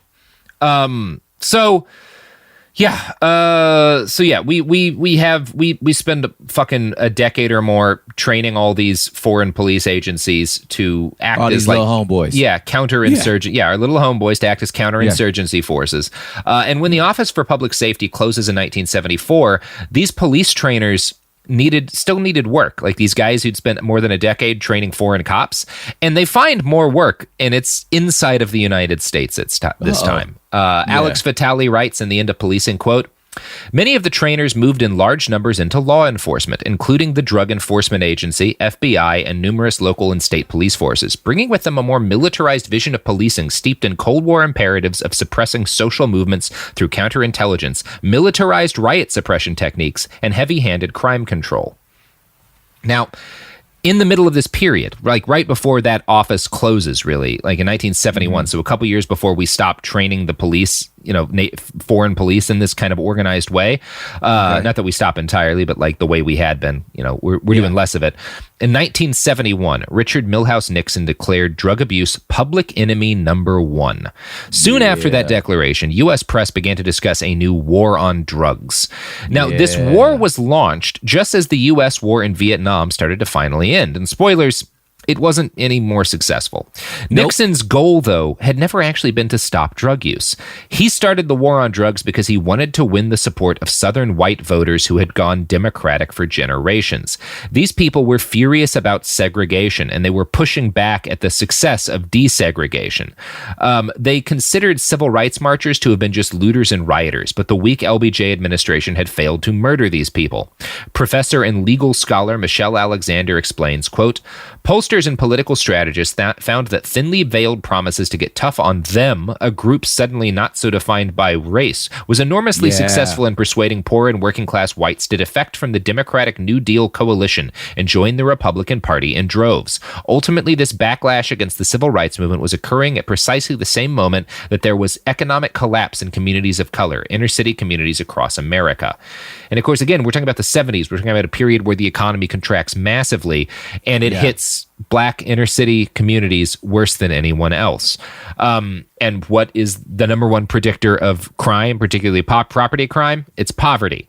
So and there's even like a tie to that moment now of how changing the language from we just hate black people to we're having a war on drugs. Yeah. We're the fact that we call weed marijuana is just a Spanish word for cannabis. Yeah. But that's marketing because if we already hate Mexicans as a nation and you use this drug and you just refer to it by its Spanish name, now it seems more evil. It was a racist marketing that we call cannabis marijuana. And that's Nixon. I just want y'all to know Nixon did that. Anyway. Yeah. Yeah. So, yeah, the backlash against the success of the civil rights movement reaches its height kind of just as unemployment in the inner city peaks and the consequences of deindustrialization and globalization hit the U.S. economy. So crime soars and suddenly a shitload of people find themselves impoverished and desperate without options. And the war on drugs gives the government a way to take huge numbers of these people, primarily these black and brown people, off the street and satisfy white voters that they're doing something about crime. Now, drug use was actually falling when Nixon made his announcement, and it had been falling for years, drug abuse. But blaming drugs rather than unregulated capitalism hollowing out the American middle class in exchange for corporate profits worked a lot better from a messaging standpoint for a Republican president. In 1982, it's because they high. Yeah, exactly. In 1982, Ronald Reagan doubled down, declaring an official war on drugs, even though only 3% of Americans at the time considered drug abuse to be the nation's most pressing issue. Since the existing tailorized U.S. police were ill-equipped to fight a war, President Reagan had to start pouring tens of millions of dollars of federal funds into turning law enforcement into an army. Now, the broad trend, so this occurs, Reagan starts pumping all this money in as these guys who had been, these U.S. guys who had been training foreign military forces overseas start coming back to the country and training cops. So there's a number of things kind of happening at the same time that lead to and are a part of police militarization. Now, the broad trend that occurs throughout the 1970s and 80s as a result of all this is that U.S. police nationwide turn away from the professional model and towards a military model. Not a and a military model pretty similar to the one that General Butler proposed to defeat bootlegging in Philadelphia. This process was not smooth or uniform, and it was not all due to the war on drugs. The Watts Rebellion of 1965 was a major inciting incident for the militarization of U.S. police. And the short story, the almost criminally short story of the Watts Rebellion is this. A black motorist was pulled over, and there was a confrontation began with the police. Community members confronted the cops as this guy was getting arrested, and a fight ensued. One of the cops injured a pregnant woman, or at least people in the crowd believed that a cop had injured a pregnant woman. And kind of rage over this whole incident boils over and acts as a matchstick. So obviously the LAPD had been hideously racist for a long time. One of the things that happens when Jim Crow ends is that the police chief of LA starts deliberately courting Southern police officers who are this is history, y'all. Yeah, if you're pissed about Jim Crow ending, come to Los Angeles. We'll let you beat the shit out of black people. We're not making this stuff up. I thought we brought this up before in one of the older episodes. Yeah, we didn't get into it enough. No, we didn't get into it though. Yeah. No. Did I tell y'all my Watts riot story? No. Please do. This is the good time for it. Yeah. Yeah, it's a good time for it. So it was during the LA riots. This is how my story starts. My grandmother. LA riots was Florence and Normandy, right? Yeah. My grandmother lived off Florence and Gage, so it was just a few more blocks to the east. My father calls my grandmother, and he says, "Hey, why don't you come stay with us?" We were living maybe 15 minutes east, right? So he says, "Why don't you come stay with us? You're out of the hot spot of South Central." And my grandmother says, "If I'm lying, I'm flying." She says, "Baby, unless there's tanks coming down this street, I ain't going nowhere. This is my house." And I went, my grandma's a gangster. That's the hardest thing I've ever heard in my life. Right? And then my parents looked at each other and I was like, tanks? She's hard. They go, she lived in the Watts riots. And they history came alive. They was like, yo, she lived through the Watts riots. That's what she's referring to. Tanks came down our streets. I was like, oh, because I thought the LA riots was the end of the world. You know what I'm saying? I'm a preteen during the time. So I was like, this is the end of the world. Grandma's like, no, baby. I've seen tanks come down these streets. Anyway. Yeah, and that's like the Watts riot is fucking wild. Yes. So like there's a ton of anger in like Black and Hispanic communities towards the LAPD. Another thing that's happening is like the LAPD is also separately but at the same time horrifically suppressing the Chicano liberation movement, which is like the like Mexicans and Latinos in LA. And like at one point murders a journalist who's like drinking at a bar by shooting him in the back of the head with a tear gas grenade. Hunter Thompson actually wrote one of his best pieces of investigative journalism about all of that. And in fact, Fear and Loathing in Las Vegas. Yeah. Oh, yeah. Shit. Yeah. Yeah, that happened in my neighborhood. I live in Boyle Heights, like on the east side. Oh, yeah. So that happened in my neighborhood. Yeah. Yeah, Ruben Salazar. And like, so if you like Fear and Loathing in Las Vegas, like the funny, silly Hunter Thompson movie we all know, the actual genesis of that, the real thing that happened that he was actually writing about was one of the leaders of the Chicano liberation movement was this guy, Oscar Acosta, who was Hunter's lawyer.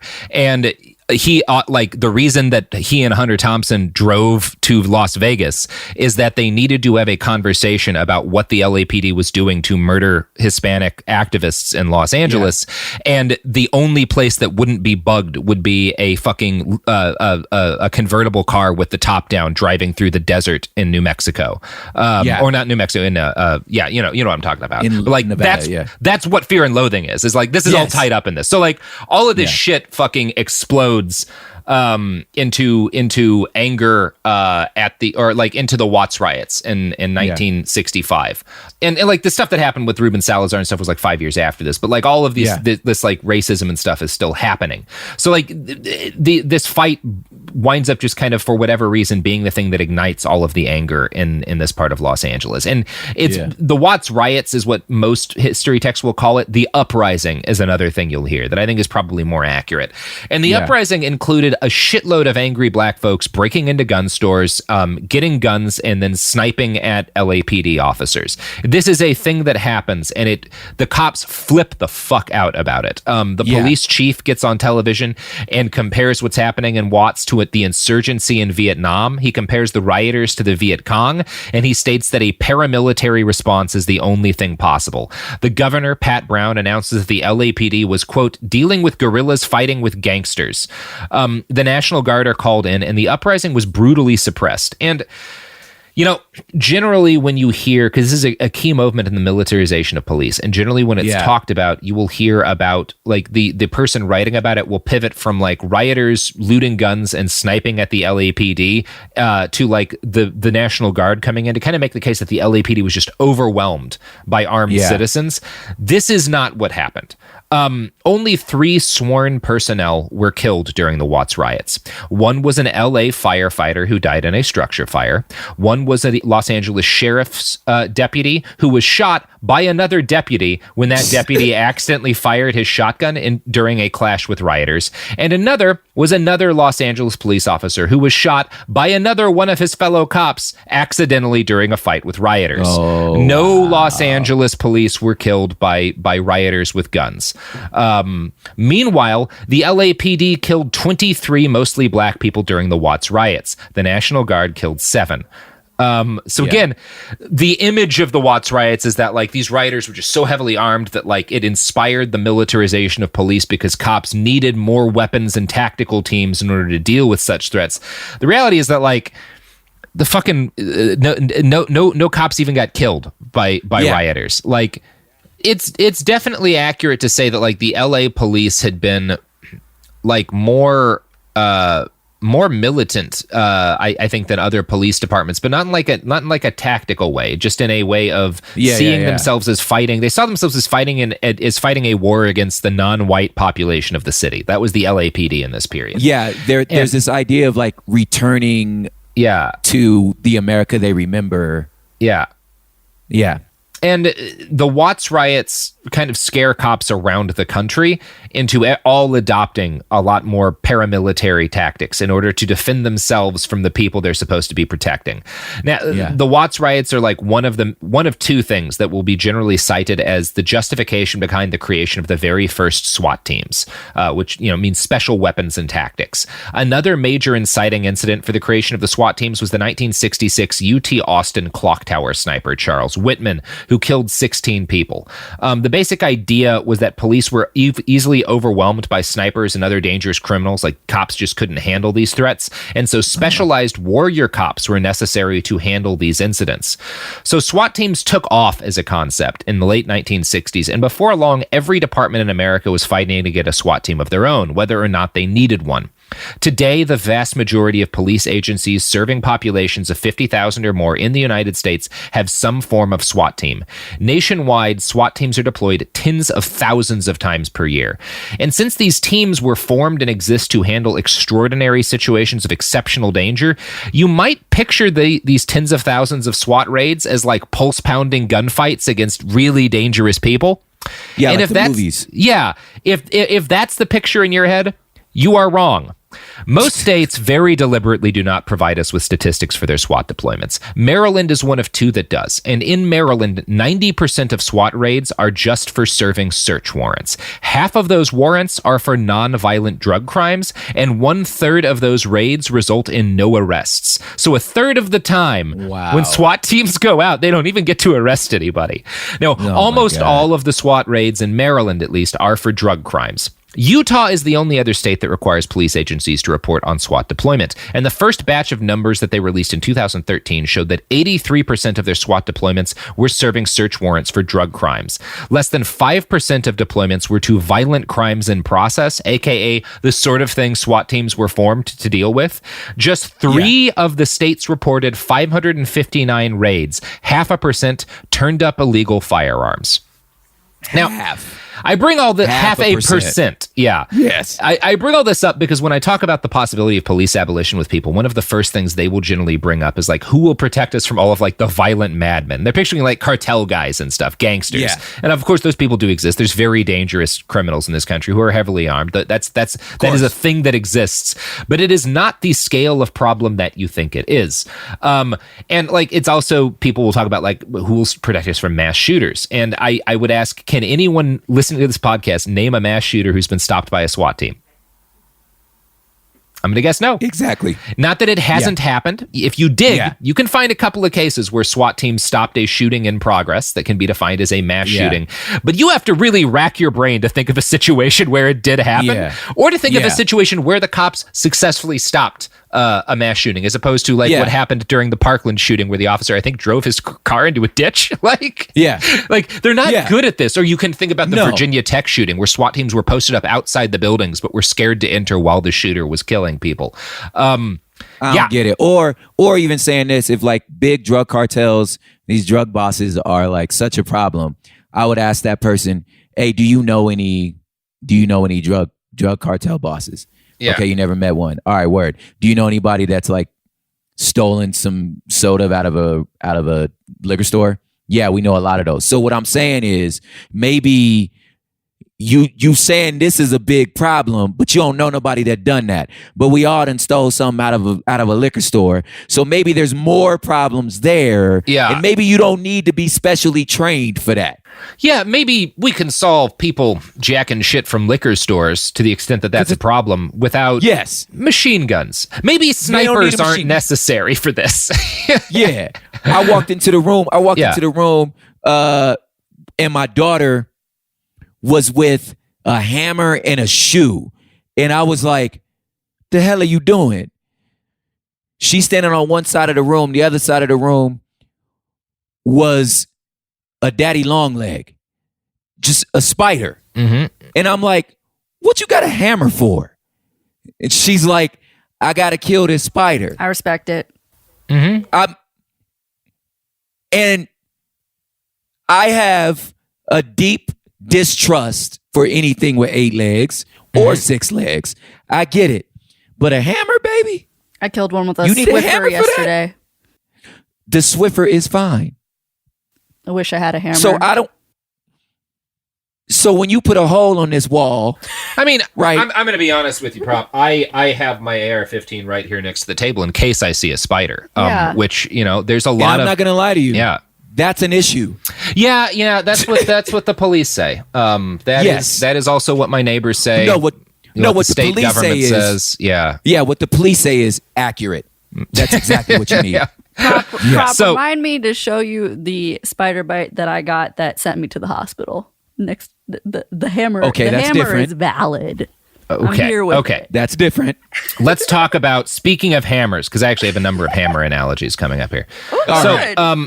Yeah. So didn't even again, know that. the point of all these statistics, to the extent that we have them, is that it really looks like SWAT teams are actually kind of shit at fighting the one kind of crime that expired their existence in the first place. Because again, you actually have an easier time finding cases of people with concealed handguns stopping shootings than you will SWAT teams stopping shootings, like mass shootings in progress, like our traditional, and that doesn't happen often either. Like usually mass shooters get to do whatever they're going to do and then shoot themselves or whatever, turn themselves in. Like they generally don't get stopped. But you'll have trouble finding SWAT teams taking out these guys because it's usually over before they can fucking scramble. Now, which is not to say that there's no place for them, because I think any society as large as ours, you're going to need to have some rapid response units, but we're not using them for that, and there's way too many of them. Now, while state data on SWAT deployments is lacking, I did find a fascinating report by two researchers, David Klinger and Jeff Rojek, using funds provided by the Department of Justice in 2008. They analyzed thousands of SWAT raids nationwide, and what they found was fascinating. Out of tens of thousands of deployments they analyzed, SWAT officers only fired their weapons in 342 incidents.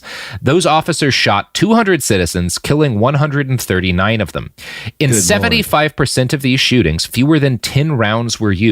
Now, this suggests that military-grade weaponry may not be necessary for SWAT teams, since again, you don't need it. Yeah, they're not getting into gunfights. They sometimes they shoot people, but and a lot of the time, a lot of those guys who died were wounded by SWAT and then killed themselves.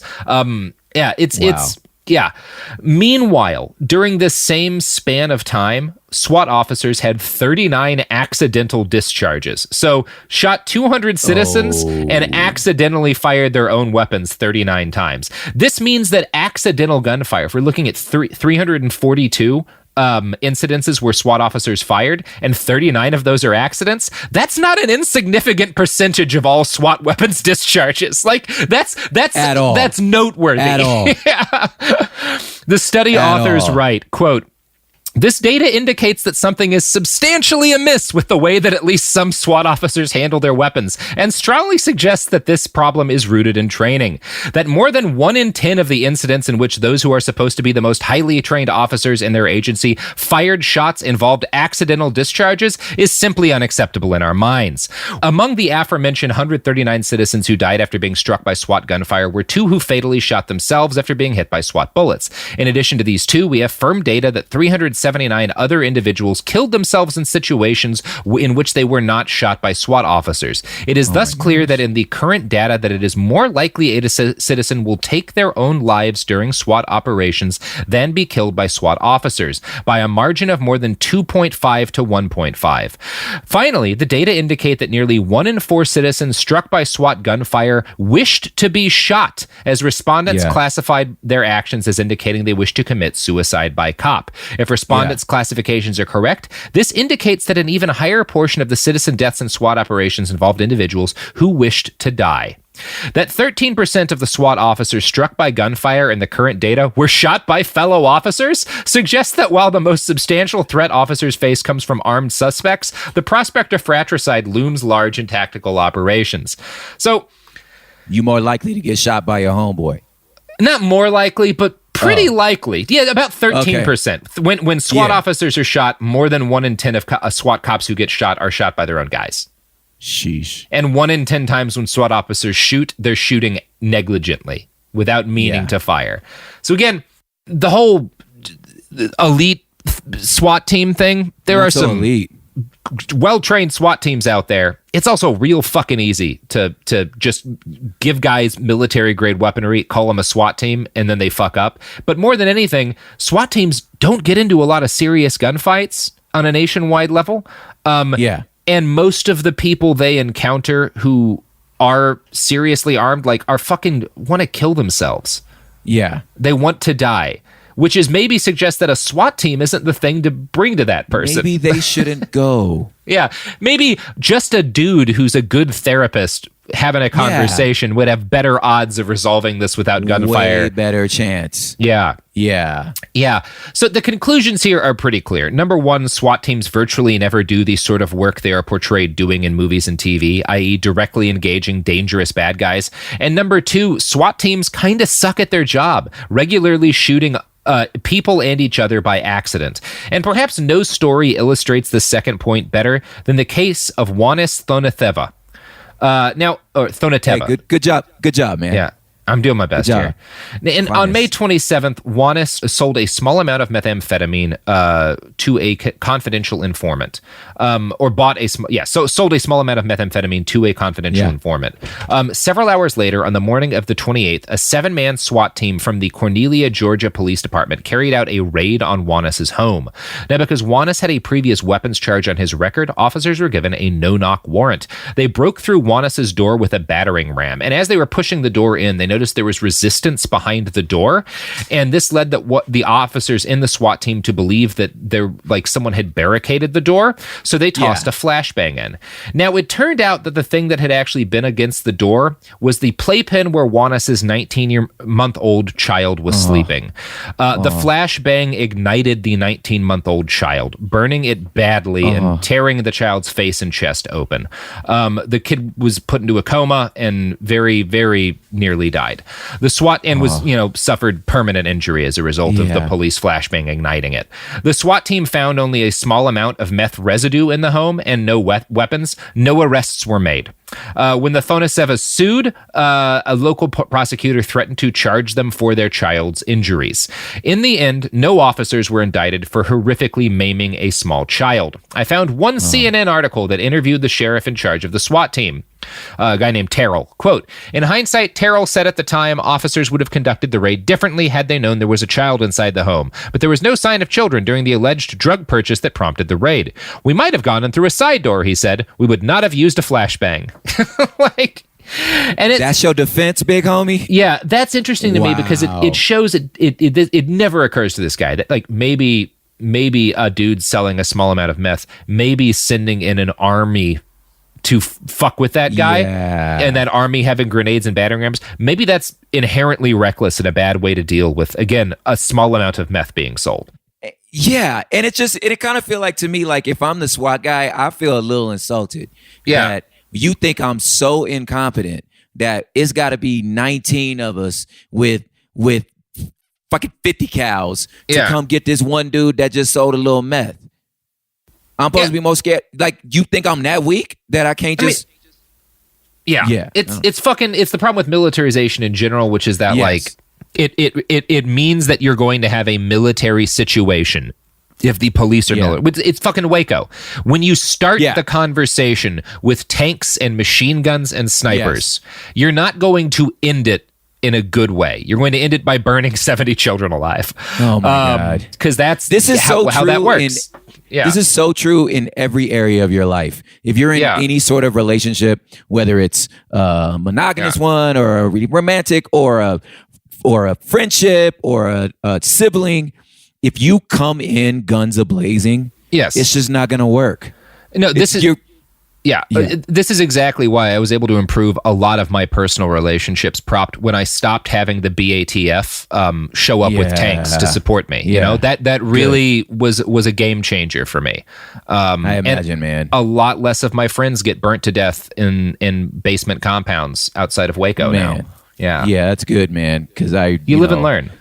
You live and learn. Because I really like Waco reference in here, Robert. I'll slip a Waco reference in everywhere. Hey, man. Talk about Waco. Talk about a rebranding, boy. Waco has gotten rebranded. That's for sure. Waco, Waco's now the Home and Garden TV network. Yeah, that's where you have some sort of oversized initial letter in your room and a refurbished wood panel somewhere. If you have a farmhouse door and a farmhouse sink and and you admire Joanna Gaines. There it is. Shout out to Joanna Gaines, though. You built an empire. Woman. She built an empire out of a city that was known for burning 70 babies. Word. Well, I don't understand most of what we're talking about here, but you know what I do understand is that we're gonna we're going to talk about another kind of Waco type thing where a bunch of children get burned by militarized police at the end of this. That's going to be fun. All right. Fun is the wrong word. Anyway, so like the again, like the point here is that like the worst case scenario of like what happened with Juanis and his family without the police is that like, oh, these parents might be selling small amounts of methamphetamine, and that maybe isn't great for a kid, and that this is a problem that does need a solution to it. But the solution that they got, a grenade burning their child alive, was worse than probably anything that would have happened if they'd just been left selling meth, right? Like, right? Or take 15 minutes more to do just a little bit of investigation on the guy. Yeah. And be like, oh, he's a parent.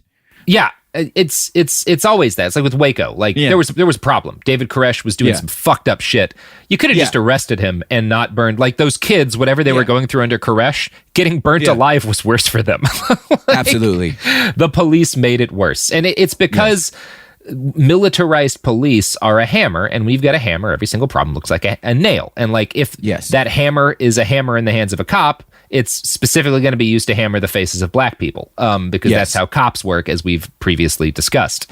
I found a 2018 study published by the National Academy of Sciences. It uses a geocoded census of SWAT team deployments in Maryland and shows that, quote, militarized police units are more often deployed in communities with large shares of African-American residents, even after controlling for local crime rates. Further, using nationwide panel data on local police militarization, I demonstrate that militarized policing fails to enhance officer safety or reduce local crime. So after controlling for variables like local crime rates, the author of the study calculated that for every 10% increase in the black population of a zip code, there is a 10% increase in the likelihood of that zip code experiencing a SWAT raid. Now, and again, he also showed that SWAT raids and SWAT teams don't reduce violent crime. So they're kind of what you're seeing here. Sure, looks like they're just being used vindictively against black people, you know? Whether or not there's intention behind it, that's how the data really looks. Now, a Washington Post write-up of the research notes tellingly, he found no statistically significant change in the killings of police officers, which were too infrequent to measure, or assaults on police officers. So again, part of the justification of SWAT teams is that like police are in so much danger that we need special heavily armored police. And it's like, actually, when SWAT teams are used all the time, cops still get killed at the same rate. It has no impact. Yeah. Wow. So SWAT raids also get just so many dogs killed. So many dogs getting killed by fucking SWAT teams. If you want to know what SWAT teams love to do most, it's shoot some goddamn dogs. It's impossible to separate the number of dogs killed by SWAT from the number of dogs killed by regular cops serving the same kinds of search warrants, because again, regular cops regularly serve the exact same kind of search warrants SWAT cops serve, which maybe suggests that why do we have SWAT teams if normal cops can serve? Also, but either way, a shitload of fucking dogs get killed when police serve warrants. And a lot of those warrants are served, tens of thousands of them are served by SWAT teams. We will never know how many dogs get killed exactly by police in this country. But in 2016, one Justice Department expert called the police shooting of dogs an epidemic. It is estimated that cops shoot 25 dogs in this country every single day. And some estimates range as high as 500 dogs per day. It is very likely that police use their guns to shoot dogs more than they use their guns for any other purpose nationwide. Why? Because they I've actually talked to some cops about this, including I talked to a cop who was in a justified shoot of a dog that like maimed her to the point that her life has never been the same since. Like obviously, if a dog is tearing you apart, you're going to shoot that dog. Like I've talked to some police about this, and like one theory as to why it happens so much without like there are some a lot of like sometimes fucking people who have dog fighting rings get raided, and like you're gonna shoot some of those dogs because they're just like they've been broken and they're dangerous. But also a lot of cops are terrified of dogs, and if cops are terrified, they get to shoot. So even in situations where there's I was in fear of my life. Fuck exactly. off. A lot of the time, probably most of the time, there's no justification for the shooting. You're racist and you hate animals. That's I hate that. Yeah. Because you're scared. Yeah, and 1 out of 5. Your training makes you scared. That's what I've about learned to get into. Yeah. The training makes you scared. Yeah. In 1 out of 5 of these incidents of police dog shootings, a child was either in the direct line of fire or standing nearby. In one horrifying 2015 case, a 4-year-old girl was shot in the leg by a police officer who was trying to shoot her dog. And this dog was not threatening this police officer necessarily. Thus, the officer felt threatened. Like, he felt like he might get bit. And even fear of a minor injury is enough to make an officer completely immune to any consequences for shooting a dog. Meanwhile, I should note people who kill police dogs regularly face longer sentences than child molesters. Yeah. You'll go away for life if you shoot a police dog. Yeah. But police can you imagine? Yeah. Can you imagine having the right to slap the shit out of somebody because you think they might slap you? Yeah. It's pretty crazy. Yeah. Pretty bad.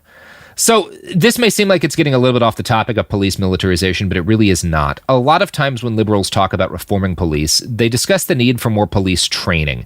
But police actually go through a shitload of training. Like there's a bunch of billboards or like placards that have been going around at protests that like talk about how much less training cops need than like hairstylists. And that's true, but that's true for how much training cops need to get on the street.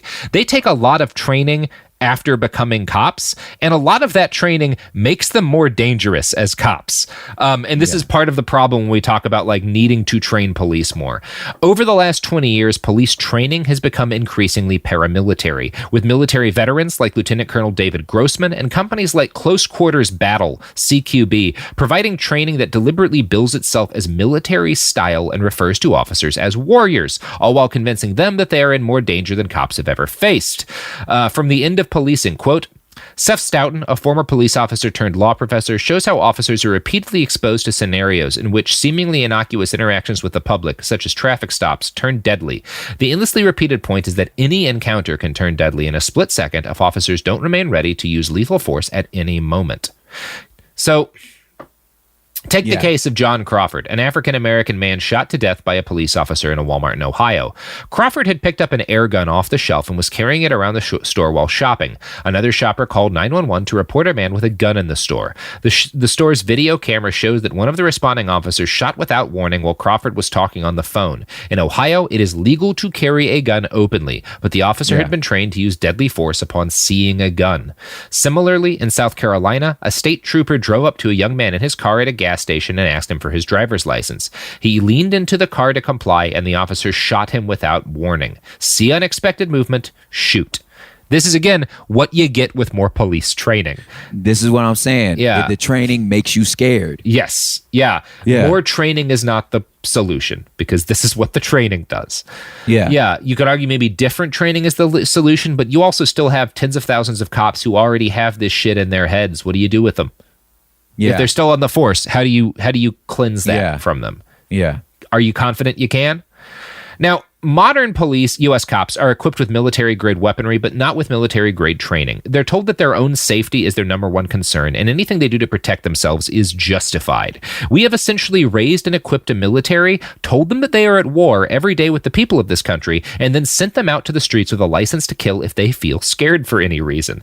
And this is not a simple right versus left issue. After Democrat Michael Dukakis was defeated in 1988 for being soft on crime via a super racist ad, Democrats pivoted to the Willie Horton ad. Democrats pivoted to endorsing right-wing law and order politics. Bill Clinton's 1994 crime bill added tens of thousands of police nationwide and expanded the drug war. And in fact, it wasn't until Clinton's second term that widespread police militarization was even made possible. In 1997, a bunch of heavily armed and armored gunmen tried to rob some businesses and got into a big gunfight with Los Angeles cops. This is the North Hollywood shootout. Police sidearms were incapable of piercing their armor, and cops had to borrow high-caliber rifles from a nearby gun store. When the National Defense Authorization Act was passed later that year, it included the 1033 program, a provision that allowed law enforcement agencies to acquire military hardware. Between 1997 and 2014, $5.1 billion in material was transferred from the Department of Defense to local law enforcement. Now, near the end of his time in office, President Obama attempted to belatedly halt this massive transfer of military armaments to police. But President Trump reversed that and accelerated the transfer of military weapons to cops. And this is why, in a 10-year period, 49 MRAPs, mine-resistant patrol vehicles, were handed out to police departments in Florida alone. Many of these went to lightly populated rural counties, like Baker, population 27,000. In Ohio, the Department of Natural Resources received 240 fully automatic rifles. The Los Angeles County Sheriff's Department got 768 fully automatic rifles, by the way. I found all of this in a Forbes breakdown, which notes that U.S. cops also received more than 6,000 bayonets between 2006 and 2017. What do you need 6,000? Like, our soldiers don't even fucking use bayonets anymore because they're useless in modern. They weren't even that useful when bayonets were actually used in combat.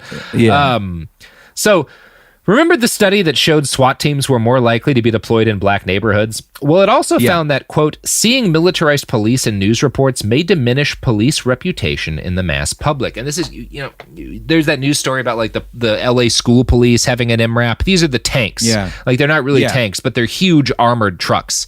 And I have a story about huge armored trucks, because when I was in Mosul, most of the people I was embedded with were the Iraqi army, and they mostly drove a mix of like technicals, which are just like Toyota trucks with guns in the bed, and old U.S. military Humvees. They didn't have a whole lot of heavy military vehicles. The only time you saw U.S. police in the places, or the U.S. cops, or not cops, sorry, the only time you saw U.S. soldiers in the places where I was when they were rolling around in MRAPs, and usually be a patrol of like 3 of these gigantic, I can't exaggerate how fucking big an MRAP looks. Massive. They are nightmarishly large vehicles, and they look like, the first time I remember seeing one is I'm on the out, like maybe a quarter of a mile back from the front line, and I'm like literally sitting and smoking a cigarette with my photographer and some friends on a pile of rubble, like listening to a gunfight occur in the distance. And there's like little kids running around and stuff trying to sell us things and whatnot, and like we all stop for a second as this U.S. patrol rolls by in these 3 giant MRAPs. And the first thing I think of when I see them up close and personal for the first time is like, these look like AT-ATs. That's what these are. These are the fucking Imperial Stormtroopers AT-ATs. You can't see exactly the human beings inside. You can't see people. It is just this. It's this physical manifestation of the violent power of the state. That's what it felt like, and that's what I could see these little Iraqi kids on the ground. Like, we're seeing that was what a U.S. soldier was to them. Was like was a fucking machine, and that's what seeing these in the hands of cops makes you think about cops. Like, police want to wonder like why people don't like them or respect them anymore. It's because we see you as pieces of an armed machine, and nobody likes. You rolled up like the Sith Lord. Like you look like Darth Vader. Like you know what I'm saying? Yeah, you look like stormtroopers. We don't like stormtroopers. Yes. No one likes stormtroopers. They're not the good guys. No. Yeah. Now, I could go on and on about like the insane weaponry cops are given these days, and I could list repeated anecdotes about how often they badly misuse it, but I think the most important point to end on for this episode and for this series is how fucking much we spend on militarized police for how fucking little we get. The Minneapolis Police Department takes up 35% of the city's general fund. The Chicago PD are 37% of their city's budget. Atlanta and Detroit police come in at about 30%. The LAPD is a quarter of Los Angeles's budget. Many cities spend up to 40% of their municipal budgets on their police department, making like a lot of cities in the US are basically like small armies with towns attached to them. Up until the 1980s, the US government spent about as much money on criminal justice as we did on cash welfare, on like welfare programs that deliberately like directly hand out like aid to people. Up until the 1980s, about equal what we spent on law enforcement, we spent on welfare. In the decades since, welfare spending has declined and police funding has soared. Today, we spend more than twice as much money on law and order as we do on social welfare, and we get very little for our money. For all the weaponry we buy our cops, the vast majority of police officers will never fire a weapon in the line of duty. For all that police, not once. For all that police advocates talk about dangerous criminals, most police officers make no more than 1 felony arrest per year. And when it comes to the question of how good police are at actually solving crimes, about 40% of murders go unsolved. Only about 53% of aggravated assaults are solved, less than 30% of robberies are solved, and only about 13% of automobile thefts are solved. The FBI's Uniform Crime Report says that 35% of rapes are solved, but that number doesn't really tell the whole story. And I'm going to quote from The Guardian for this one. Because again, this is like, and the reason I bring this up is that like that's one of the number one things like people who will argue about like police abolition. Other folks will say like, well, who are you going to call if you're getting raped? Well, let's talk about how good police do at solving rapes. Not working. Not only that, I hear the argument like, no, they need more money. They're underfunded. And I'm like, actually, they're more funded than every other program. Yeah.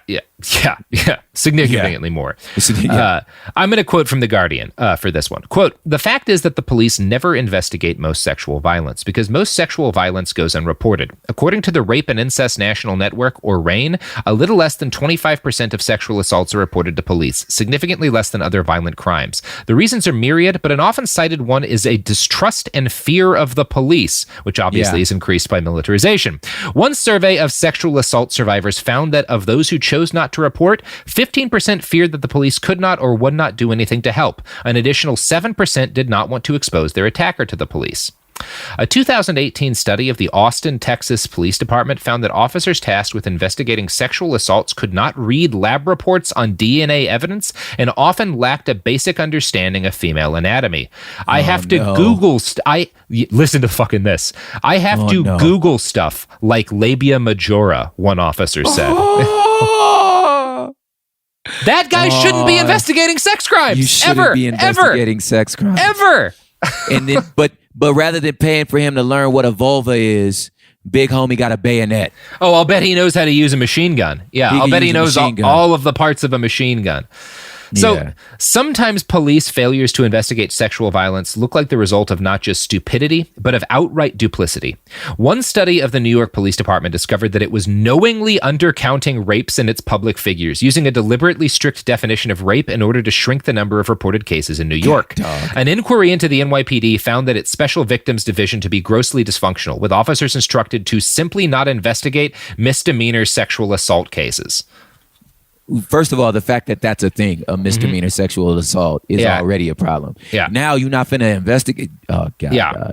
Well, and like this is actually kind of a pattern with the NYPD and I assume other departments of like, so they're undercounting rape in its public figures. So it seems like they solve more rapes than they do. There was a study that came out about how often the NYPD hits when they shoot people with their firearms, right? Which is something you want to know, especially since the NYPD is considered to be one of the best trained police departments in the country. And the NYPD was very proud of the fact that they had a 30% hit rate in gunfights. 30%, which is actually like, I mean, I'm going to be honest with you. People very rarely hit when they are shooting at each other in a gunfight because it's stressful as hell. Yeah. A lot of fucking misses. It's very hard to be accurate. Not to fit, but like that was their number was like, we hit 30% of the time when we discharge our weapons in like a violent situation.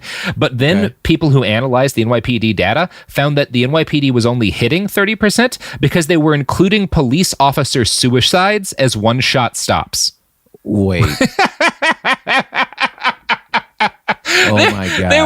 They were goofing their own numbers by including their suicides. Oh my God. I mean, they're basically saying like that cop took a dangerous man off the streets himself.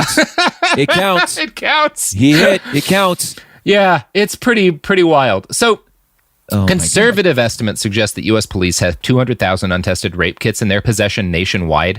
RAIN's best estimate is that only about 4.6% of sexual assaults ever lead to an arrest, and less than 1% are ever referred to police by prosecutors. So if you are raped and you refuse to talk to the cops, your odds of getting justice are more or less the same as someone who dials 911 right away. Sheesh. And then, of course, there's the fact that cops commit just a shitload of rape. Bowling Green State University... I didn't know you was going to get that. That's what I was finna say. When you talked about rape, I was like, they're not reporting them because they're doing it. They are doing a lot of them, yeah. Bowling Green State University documented at least 405 rapes by police officers on duty between 2005 and 2013. That is an average of 45 per year. They also documented 636 instances of forcible fondling. These numbers are only a fraction of the real total, since most sexual assaults are never reported, 100, and most rapists have at least 5 victims over the course of their career. The CNN article I found about this investigation into cop rape includes one of the most horrifying lines I've ever read in an article. Quote, about half of the victims are children, researchers say. Stinson, one of the researchers, has gotten accustomed to hearing his research assistants proclaim during their work, "Oh my God, it's another 14-year-old." Oh. Again, yeah. I have a guttural physical response to that. Yeah. So one of the first arguments you'll get against police abolition is, again, some version of the question: without cops, who are you going to call if, rape or whatever, if X crime happens to you? The second argument is usually that even if the cops aren't necessarily great at solving crimes, they prevent violence and crime by their presence in areas. And Alex Vitale, the author of The End of Policing, strikes back at that claim. Quote, "It is largely a liberal fantasy that the police exist to protect us from the bad guys. As the veteran police scholar David Bailey argues, the police do not prevent crime. This is one of the best kept secrets of modern life. Experts know it. The police know it, but the public does not know it. Yet the police pretend that they are society's best defense against crime and continually argue that if they are given more resources, especially personnel, they will be able to protect communities against crime. This is a myth." And he is very right when he says that a lot of data backs this argument up. The raw number of police in this country has declined for the last 5 years straight, and the rate of police officers per 1,000 residents in the United States has been dropping for 20 years. You know what else has been dropping for 20 years, Prop? What? The crime rate. The crime rate. Yeah. The police lost 23,000 net officers nationwide from 2013 to 2016 with no corresponding surge in crime. Now, despite the fact that crime has dropped steadily for 20 years, most Americans believe that crime rates have increased throughout their lifetimes. Why are people like that? Why are people like that? I have an answer for you, Prop. Yeah. I have a fucking answer for you. Are you ready for this? Here we go. Are you ready to talk about Hollywood again? Yes, because of movies. Yeah, a lot. Oh, my God. A lot of this has to. When you're like, okay, you know what prevents crime? Jobs. Yeah. Resources. Resources. Yeah. Just easy. Giving people heroin if they're addicted. Maybe laws that shouldn't be laws. Yeah. And making sure that the person handing them that heroin says, "Hey, there's some doctors or some professionals over here if you want to stop this. We can help you out with this. But nobody's going to fuck you up for doing this. Here's a couch." Yeah. Turns out that actually objectively works better in every single place that tries it. Works. Yeah. Yeah. So the answer to why people think that police are just absolutely critical in holding back a tide of violence has a lot to do with the TV show Dragnet and its descendants. In the fall of 2019, more than 60% of primetime dramas on TV were about police, crime, and the legal system. Many of these shows, like Cops and Live PD, work directly with law enforcement and receive approval from departments for every episode they aired. The same way Dragnet did. That's Cops. Yeah. Cops got the cops sign off on every episode of Cops. What you gonna do? Which is why that show doesn't show. There's a wonderful podcast you should all listen to after this called Running from Cops. And it is a podcast about the TV show Cops and about live TV. And it's one of the things that they showcase is in the very first episode of Cops, they got access to the unaired footage that was shot for that episode of Cops. And it showed that in this episode of Cops, it showed them busting this family and taking the kid, and the female officer who took the kid was like, "It's okay, we're going to get you to a safe place tonight. You're going to have a nice warm bed and toys and stuff." And in the part that wasn't aired, she took that child to the place that she was supposed to take this kid after arresting the kid's parents, and they just put the kid in basically a cell because they didn't have a bed or any toys. And the lady cop is in tears and enraged when she realizes how fucked up the situation is. That didn't air on Cops. No, it didn't air on Cops. No. Yeah. So again, watch Running from Cops. It's a great, or listen to it. It's a great fucking podcast. But one of the things they did on Running from Cops is they tried to analyze, they watched 800 episodes of the show, and analyzed the race of all of the people involved, analyzed the kind of crimes they're arrested for, and put together data on the world as presented by cops as opposed to the actual world and how crime actually works in our real world. And I'm going to quote from an article written by one of the guys behind Running from Cops now. Okay. What we discovered was that, contrary to early press predictions, the world portrayed on cops is not like the real world. There are about 4 times more violent crimes in cops than in reality, and 3 times more drug arrests, and about 10 times more arrests for sex work. The cops on the show are also, statistically speaking, extremely good at their jobs. Segments on the show end in arrest 84.4% of the time. That number reflects a change over time, from 61% back in 1990 to 95% in the most recent season. In cops' world, law enforcement officers are so effective, it's basically a given that a crime will end in an arrest. Now, that's interesting to me. There's a lot that's interesting to me, including like one of the things they find in the show is that early on cops like showed a hell of a lot more non-white people getting arrested, and like the NAACP complained, and cops fixed the problem and switched over to showing mostly white criminals. And part of how that's they did what I noticed. Yeah. Part of how they did it was by just filming in Portland, Oregon. That's hilarious. Yeah. I didn't know that. Yeah. But I did know, like, wow, it seems they're not showing no black people no more. Somebody must have called them. Yeah, they did fix that particular problem. And I got to give it to them. Moving to Portland's a smart way to do that. Yeah, it's quick. Yeah, it's a solid problem. Yeah. So most people who, even like most fans of cops, will acknowledge that the show's always been, kind of trashy. But evenly, and like you would have found a lot more people who'd be willing to argue that Cops was harmful back before this most recent uprising than you would get to argue that there was a harm in shows like, for example, Law and Order.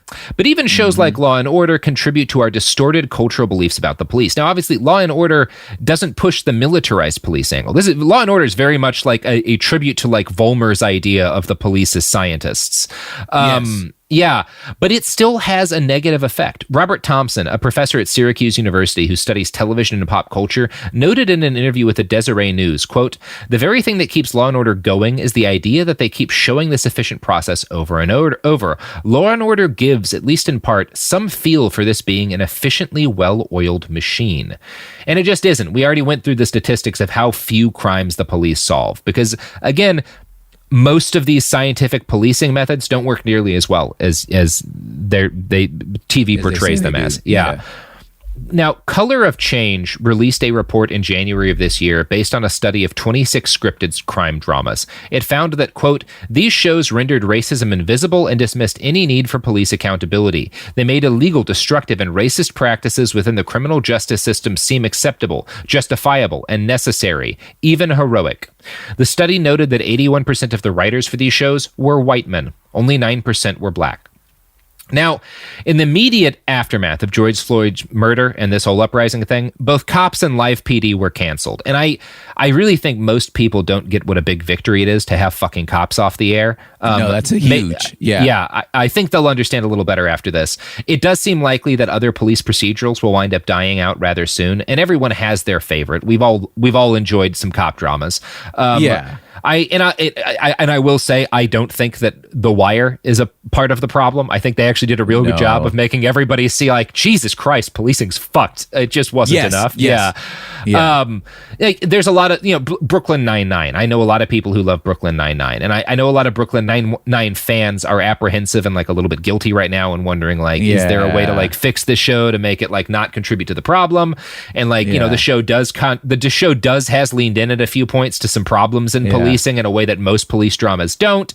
And it is one of those things where like, I think a lot of folks will argue that like there's a room for escapism and that this stuff isn't really harmful, but it just is. There is a lot of documentation about how it is harmful. And I'm going to quote from just one piece of this documentation, an article in Pacific Standard magazine. Quote, "Crime dramas are consistently ranked among the most watched shows by Nielsen Media, according to the authors. What's more, as many as 40% of Americans believe that such shows are somewhat or very true to real life. So to find out how the simplistic portrayal of police officers on television might influence public opinion of the profession, researchers from St. John Fisher College and Wayne State University first had to analyze how popular crime shows portray police work. The researchers also surveyed a nationally representative sample of over 2,000 Americans. They found that those who watched crime shows view police as better behaved, more successful at combating crime, and relatively responsible in their use of force than those who don't." Yes. If you want to know why there's so many Back the Blue folks, it's these shows that we all have some we enjoy. but they're part of the problem. You may. I was gonna say the one for me is First 48. That's the one that gets me the most because it always takes place in like Memphis, in the deepest of the Section 8 projects, in the way that like I know our people are portrayed, where it's like, again, it's not like crime don't exist, but the way that you're painting this is so basic, so binary, and so easy that like I tried to watch it. I tried to get into it because I had a friend that liked it. So I tried to get into it and I was like, I can't even finish this. Yeah. I don't have anything else. Yeah. Yeah. No, it's like, it's just hurtful. It's really hurtful to see bad. that because you know it's not real. Yeah. You know what I'm saying? But you're telling me this is like a reality show. And it I'm leads, like, this, yeah, it's not real. Yeah. And like just given by how few Americans have an experience with violent crime and how even how an even smaller chunk of those Americans actually have the police do something about the thing that they suffer, that's a tiny fraction of us. When people say, what about, and then they list their thing that we need the police for, most of them aren't thinking about a real thing that's happened to them or a friend. They're thinking about something they saw on TV. Like that yes. like they wouldn't say that, but that's what's actually going on. Yes. Yes. Yeah. The militarization of U.S. police started from a mix of fear over specific incidents of shocking violence and cruel calculus by soulless politicians. But part of why it has been allowed to continue for so long and why American voters traditionally react very negatively to the idea of cutting police funds is that decades of Hollywood depictions of law enforcement have convinced many of us that the police are completely necessary to save us from a constant, imminent threat of violence and barbarism. The weight of pro-cop cultural inertia is only increased by the fact that a decent number of the 700,000 cops in our country do useful and good things from time to time. Like there are most cops on the force will have a period where even cops who are critical later will be able to point to individual things they did that were good. The question is not whether or not cops ever do things that are good. It's whether or not it's worth the cost, whether or not the benefits we gain from having police, number one, can be gained from something that's not the police, and number two, are worth the price of having police. Hollywood has spent a lot of time and made a lot of money showing us what we get from law enforcement at its best. And again, the statistics show that they are lying about what we get from law enforcement. Yes. So perhaps we should spend more time as a culture thinking about what law enforcement costs us. And I think my best way of doing this is always an anecdotal example, because we do talk about the statistics. We talk about the broad problem. The broad problem is that 1,000 people a year are killed by U.S. police, many of them in shady circumstances, most of them without real investigations that are open to the public taking place. And that number is, for example, more than have died in every school shooting in American history. Every year, the police kill more people than school shooters have ever killed. People flip out about AR-15s, and I'm not saying you're wrong to be scared or frightened about the easy availability of AR-15s. Like 400 Americans every year are killed by long guns that are AR-15s or similar weapons. The police kill 1,000. Not saying one's not a problem, but like what doesn't suck. Yeah. What if we're gonna? Yeah. Anyway, it's an issue. But I think that when it comes to getting people to really emotionally understand the cost of police, individual horrific anecdotes are the thing that drives it home to people. And that's certainly what the police do, individual anecdotes of cops doing good to talk about why we need them. So we might as well respond in kind. And I'm going to respond in kind by talking about something that happened in Philadelphia in 1985, the Move bombing. So have you heard of the Move bombing? I have. Yeah. I had a feeling. Yeah. Move was a strange organization that we're not going to get into a lot of detail about. It was founded by a guy named John Africa, and every member of Move took on Africa as a surname. They were not all black, actually. It was a mixed-race organization. Yeah. They were hard to pin down ideologically, but it would be fair to say that they expressed a deep hatred of technology. They did some protests at zoos against animal cruelty. They ate natural diet. They're like a hard group to pin down. They did a lot of shouting into bullhorns, though.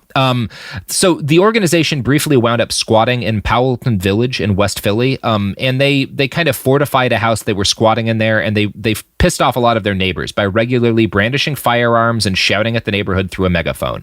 They eventually were raided by the feds, who found a bunch of guns and pipe bombs. Police barricaded several blocks around the compound and basically laid siege to it for 56 days. This all came to a head when the cops moved in to forcibly evict them. There was a gun battle, and a cop was killed while 16 other officers and firefighters were injured. Eventually, the MOVE people all surrendered, and the cops beat the ever-loving shit out of one of them, a guy who had not taken part in the gunfight, but who had been on the bullhorn heckling them. They just beat the piss out of this kid in broad daylight. 9 of the members of MOVE were convicted of third-degree murder and sent to prison after this. So MOVE was not taken out, though. As an organization, it continued. They moved on and set up a new base on Osage Avenue, which was a middle-class black neighborhood that was doing really well. It was kind of like a Black Wall Street sort of situation, right? Like Osage Avenue was like doing well, and moves in, and they wear out their welcome pretty quickly because they, again, turn their house into a fortified bunker. Like, they build a literal bunker on top. They yell at a lot of people through bullhorns. They're not physically harming people, but they're like kind of annoying people. And like, people in the neighborhood don't know what to do but call the city, and the city calls the police. And the police do what the police do, which is escalate the situation into another siege. In May of 1985, Philadelphia brings in 500 militarized officers armed with flak jackets, SWAT gear, 50 caliber machine guns, and an anti-tank rifle. The cops move in to serve arrest warrants on folks that they believed were living in the compound, and they estimated 6 adults and 12 children were inside.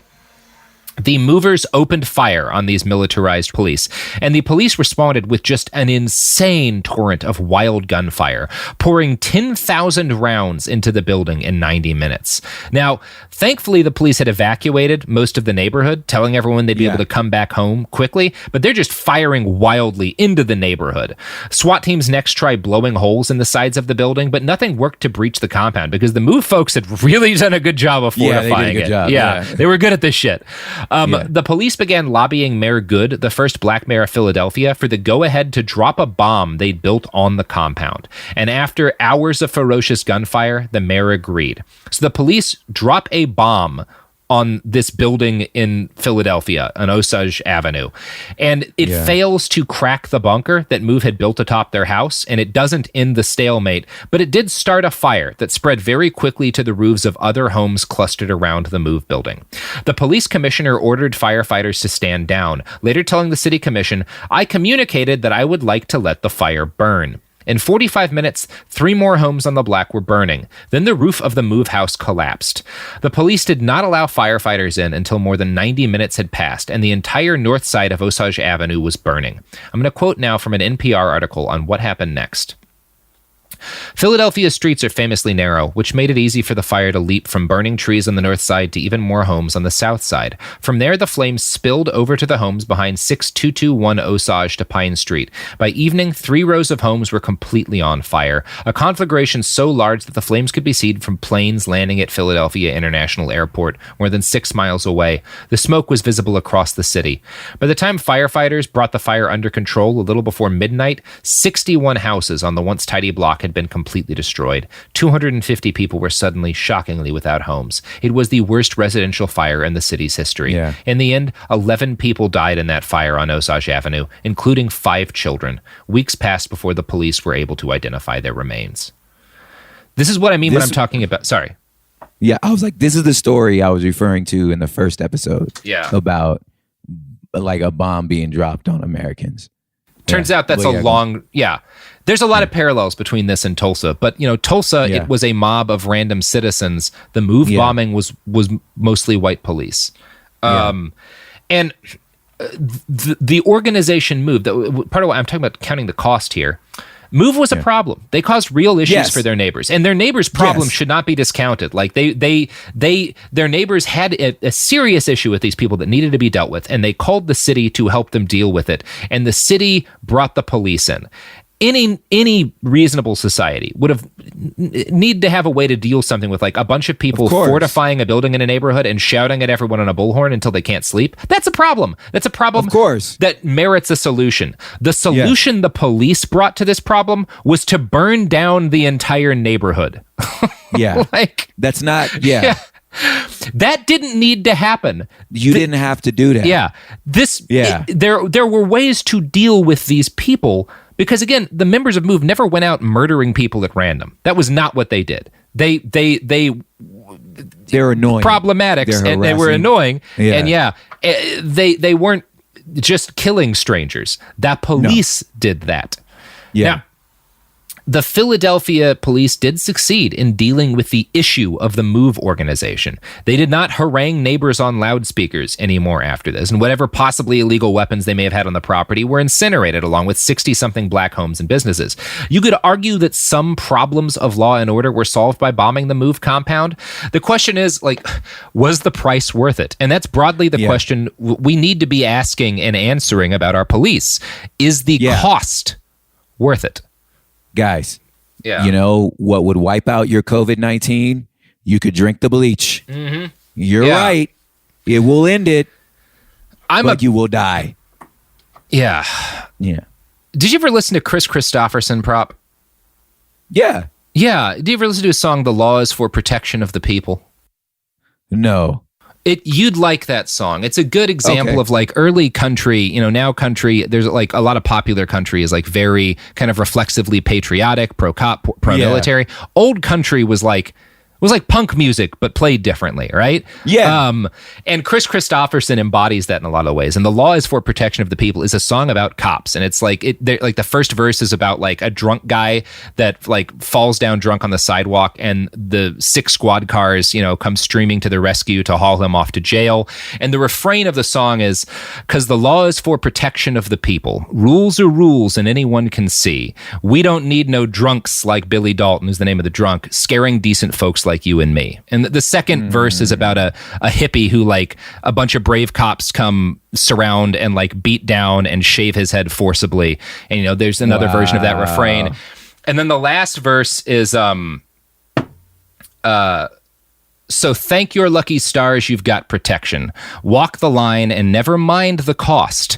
Don't think of who them lawmen was protecting when they nailed the Savior to the cross. Put the Jesus on him. Chris Christopherson bringing it home. Yeah. Bringing it home. He said, hey, you know what hung your precious Savior? A crooked justice system on some trumped up charges. Yep. So mind the cost is, I guess, the end message I want to have for this podcast.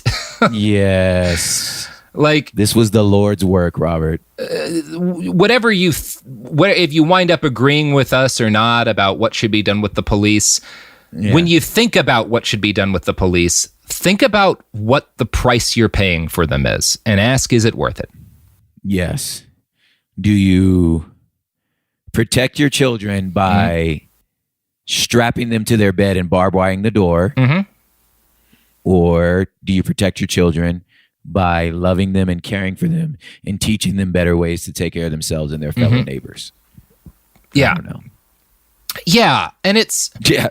People get aspects of this. Like, people get aspects of this when, like, folks who are pro-gun talk to liberals about, like, people should defend themselves and, like, always carry a gun. And a lot of liberals will, like, rightly point out, like, sounds like a miserable world if everyone has to have a gun at them at all times. I don't like that vision of the world, but it's like, but do you support there being police who always have a shitload of weapons on them, who walk around with, like, 5 different weapons that are potentially lethal on their belt at any given time? Like, that's part of it. I agree. It's better if there aren't a ton of weapons all over the place, all of the time in the public sphere. Let's deal with that problem, and let's recognize that it really starts with police in our society. Let's just be honest. Yeah. Deep breath, everybody. Yep. Man, that was a lot of words. It was a lot of fucking words. Facts. Yep. Yes. And my facts do care about your feelings, Prop. So how are you feeling? Man, that was great. I like that. Thank you. I am feeling disgusting. Yeah. I'm a little tired, but I'm also a little hopeful because of the response we've been getting from this pod. Good. I'm very hopeful. Yeah. Yes. Yeah, it has been a great response. It's good to be hopeful. Yeah. I don't know, man.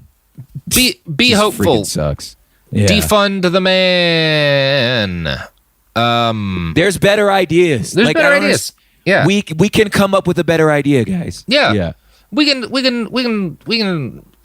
come up with so many better ideas. For example, what if we just What if we replaced all of our cops with, like, you know those dogs that they have in the mountains somewhere in Europe that have liquor around their necks? Those are rad. Well, yeah, let's try that. Let's just fill the streets with those dogs. Those are so rad. It'll work, maybe. Yeah. If a husky walked up to me and had whiskey on his neck, I would be like, this is the coolest husky I ever met in my life. I will stop whatever crime I'm doing because I just want to see this dog with whiskey. Yeah, and like a bunch of huge, well-trained dogs everywhere, probably going to stop more rapes than the cops. I tell you what, because everybody's scared of dogs. Except for Sophie. Except for Sophie. Yeah. Well. Jinx. Yep. You want to plug? All right, prop. Plug? Oh, plug time. Yeah, I kind of knew that. Yeah, prophiphop.com, where I don't sell weapons. That's good. That's good. I challenge you to think of better ways to organize the world. And I sell coffee stuff. I do music and poetry, and that's all of the things are at prophiphop.com. And I do not sell weapons yet, but when I move to my compound in Ohio, I'll start illegally manufacturing sawed-off shotguns, so that the ATF will finally raid me. You know, that was a Ruby Ridge joke. Yeah, I actually really think you got a market there. I do. You could start branding some weapons. And Uncle Robert's illegal homemade shotguns. Yes. I just couldn't. Something. I couldn't repeatedly Waco in this episode without dropping a Ruby Ridge in there. So it's not fair. That's the precursor. No, and it's not fair that we talk about Waco all the time, but not the move bombing, because like they're both cases of like out of control militarized police burning children to death. Yeah. That's because those black people. Yeah, it's fucked up. Yeah. Find a way to make the move bombing Waco again. I don't know that's not a good moral. They need a Netflix series where they hire a sexy guy to be John Africa. Yeah. Yeah. They could play like blues or something. Yeah. Have him have a blues concert as they're being bombed. Just throw that in there for no reason.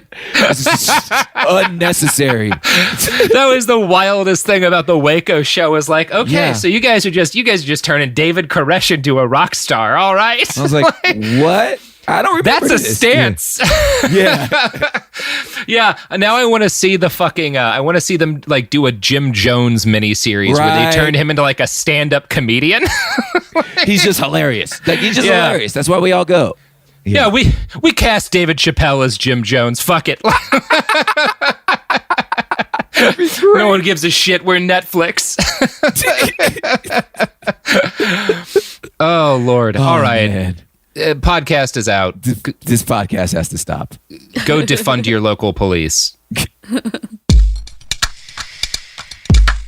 Behind the Police is a production of iHeartRadio. For more podcasts from iHeartRadio, visit the iHeartRadio app, Apple Podcasts, or wherever you get your podcasts. Make sure to check out Drink Champs, your #1 music podcast on the Black Effect Podcast Network. Hosts NORE and DJ EFN sat down with artist and icon Ye, which Vulture called one of 2021's most significant interviews. I literally had to go like Thanos, and I don't want to have to be the villain, but when I went and did the Donda thing, Ye returned. And everybody had to sit back and watch the real leader. Check out Drink Champs' conversation with Ye and many more legendary artists each and every Friday on the iHeartRadio app, Apple Podcasts, or wherever you listen to your favorite shows. When's the last time you took a time out? I'm Eve Rodsky, author of the New York Times bestseller Fair Play and Find Your Unicorn Space, activist on the Gender Division of Labor, attorney, and family mediator. And I'm Dr. Aditi Narukar, a Harvard physician and medical correspondent with an expertise in the science of stress, resilience, mental health, and burnout. We're so excited to share our podcast, Time Out, a production of iHeart Podcasts and Hello Sunshine. We're peeling back the layers around why society makes it so easy to guard men's time like it's diamonds and treat women's time like it's infinite, like sand. And so whether you're partnered with or without children or in a career where you want more boundaries, this is a place for you, for people of all family structures. So take this time out with us to learn, get inspired, and most importantly, reclaim your time. Listen to Time Out, a Fair Play podcast on the iHeartRadio app, Apple Podcasts, or wherever you get your podcasts. Look through your children's eyes, and you will discover the true magic of a forest. Find a forest near you and start exploring at discovertheforest.org. Brought to you by the United States Forest Service and the Ad Council. Winter is in full swing, and Aleve is here to keep you moving. When the cold weather sets in, everyday aches and pains can linger, but Aleve's got your back. With up to 12 hours of body pain relief per dose, Aleve keeps you going with long-lasting body pain relief to get you through whatever the season might bring. On chilly days or cozy nights, Aleve gives you that long-lasting body pain relief you can count on this winter. So don't let body pain slow you down. Try Aleve. Use as directed for minor aches and pains. A BetterHelp ad. We get it. February is full of flowers, candy, and, of course, lots of talk about relationships. It can feel like everyone else has it all together in their love lives. But the truth is, we're all still figuring it out.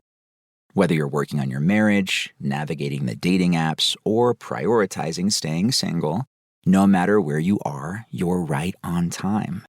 Therapy can help you find your way and take some of the pressure off yourself so you can determine what you want, what feels heavy, and how you can feel lighter. Just a little bit of outside perspective from a professional can lead to new understanding and a lot of progress. So the next time you're feeling iffy about your love life, try therapy with BetterHelp and see where it takes you. And remember, you're right on time. Visit BetterHelp.com for 10% off. That's BetterHelp.com. This is Jacob Goldstein from What's Your Problem? When you buy business software from lots of vendors, the costs add up and it gets complicated and confusing. Odoo solves this. It's a single company that sells a suite of enterprise apps that handles everything from accounting to inventory to sales. Odoo is all connected on a single platform in a simple and affordable way. You can save money without missing out on the features you need. Check out Odoo at odoo.com. That's odoo.com. Honestly, no one wants to think about HIV, but there are things that everyone can do to help prevent it. Things like PrEP. PrEP stands for pre-exposure prophylaxis, and it means routinely taking prescription medicine before you're exposed to HIV to help reduce your chances of getting it. PrEP can be about 99% effective when taken as prescribed. It doesn't protect against other STIs, though, so be sure to use condoms and other healthy sex practices. Ask a healthcare provider about all your prevention options, and visit findoutaboutprep.com to learn more. Sponsored by Gilead. This is an iHeart podcast. Guaranteed Human.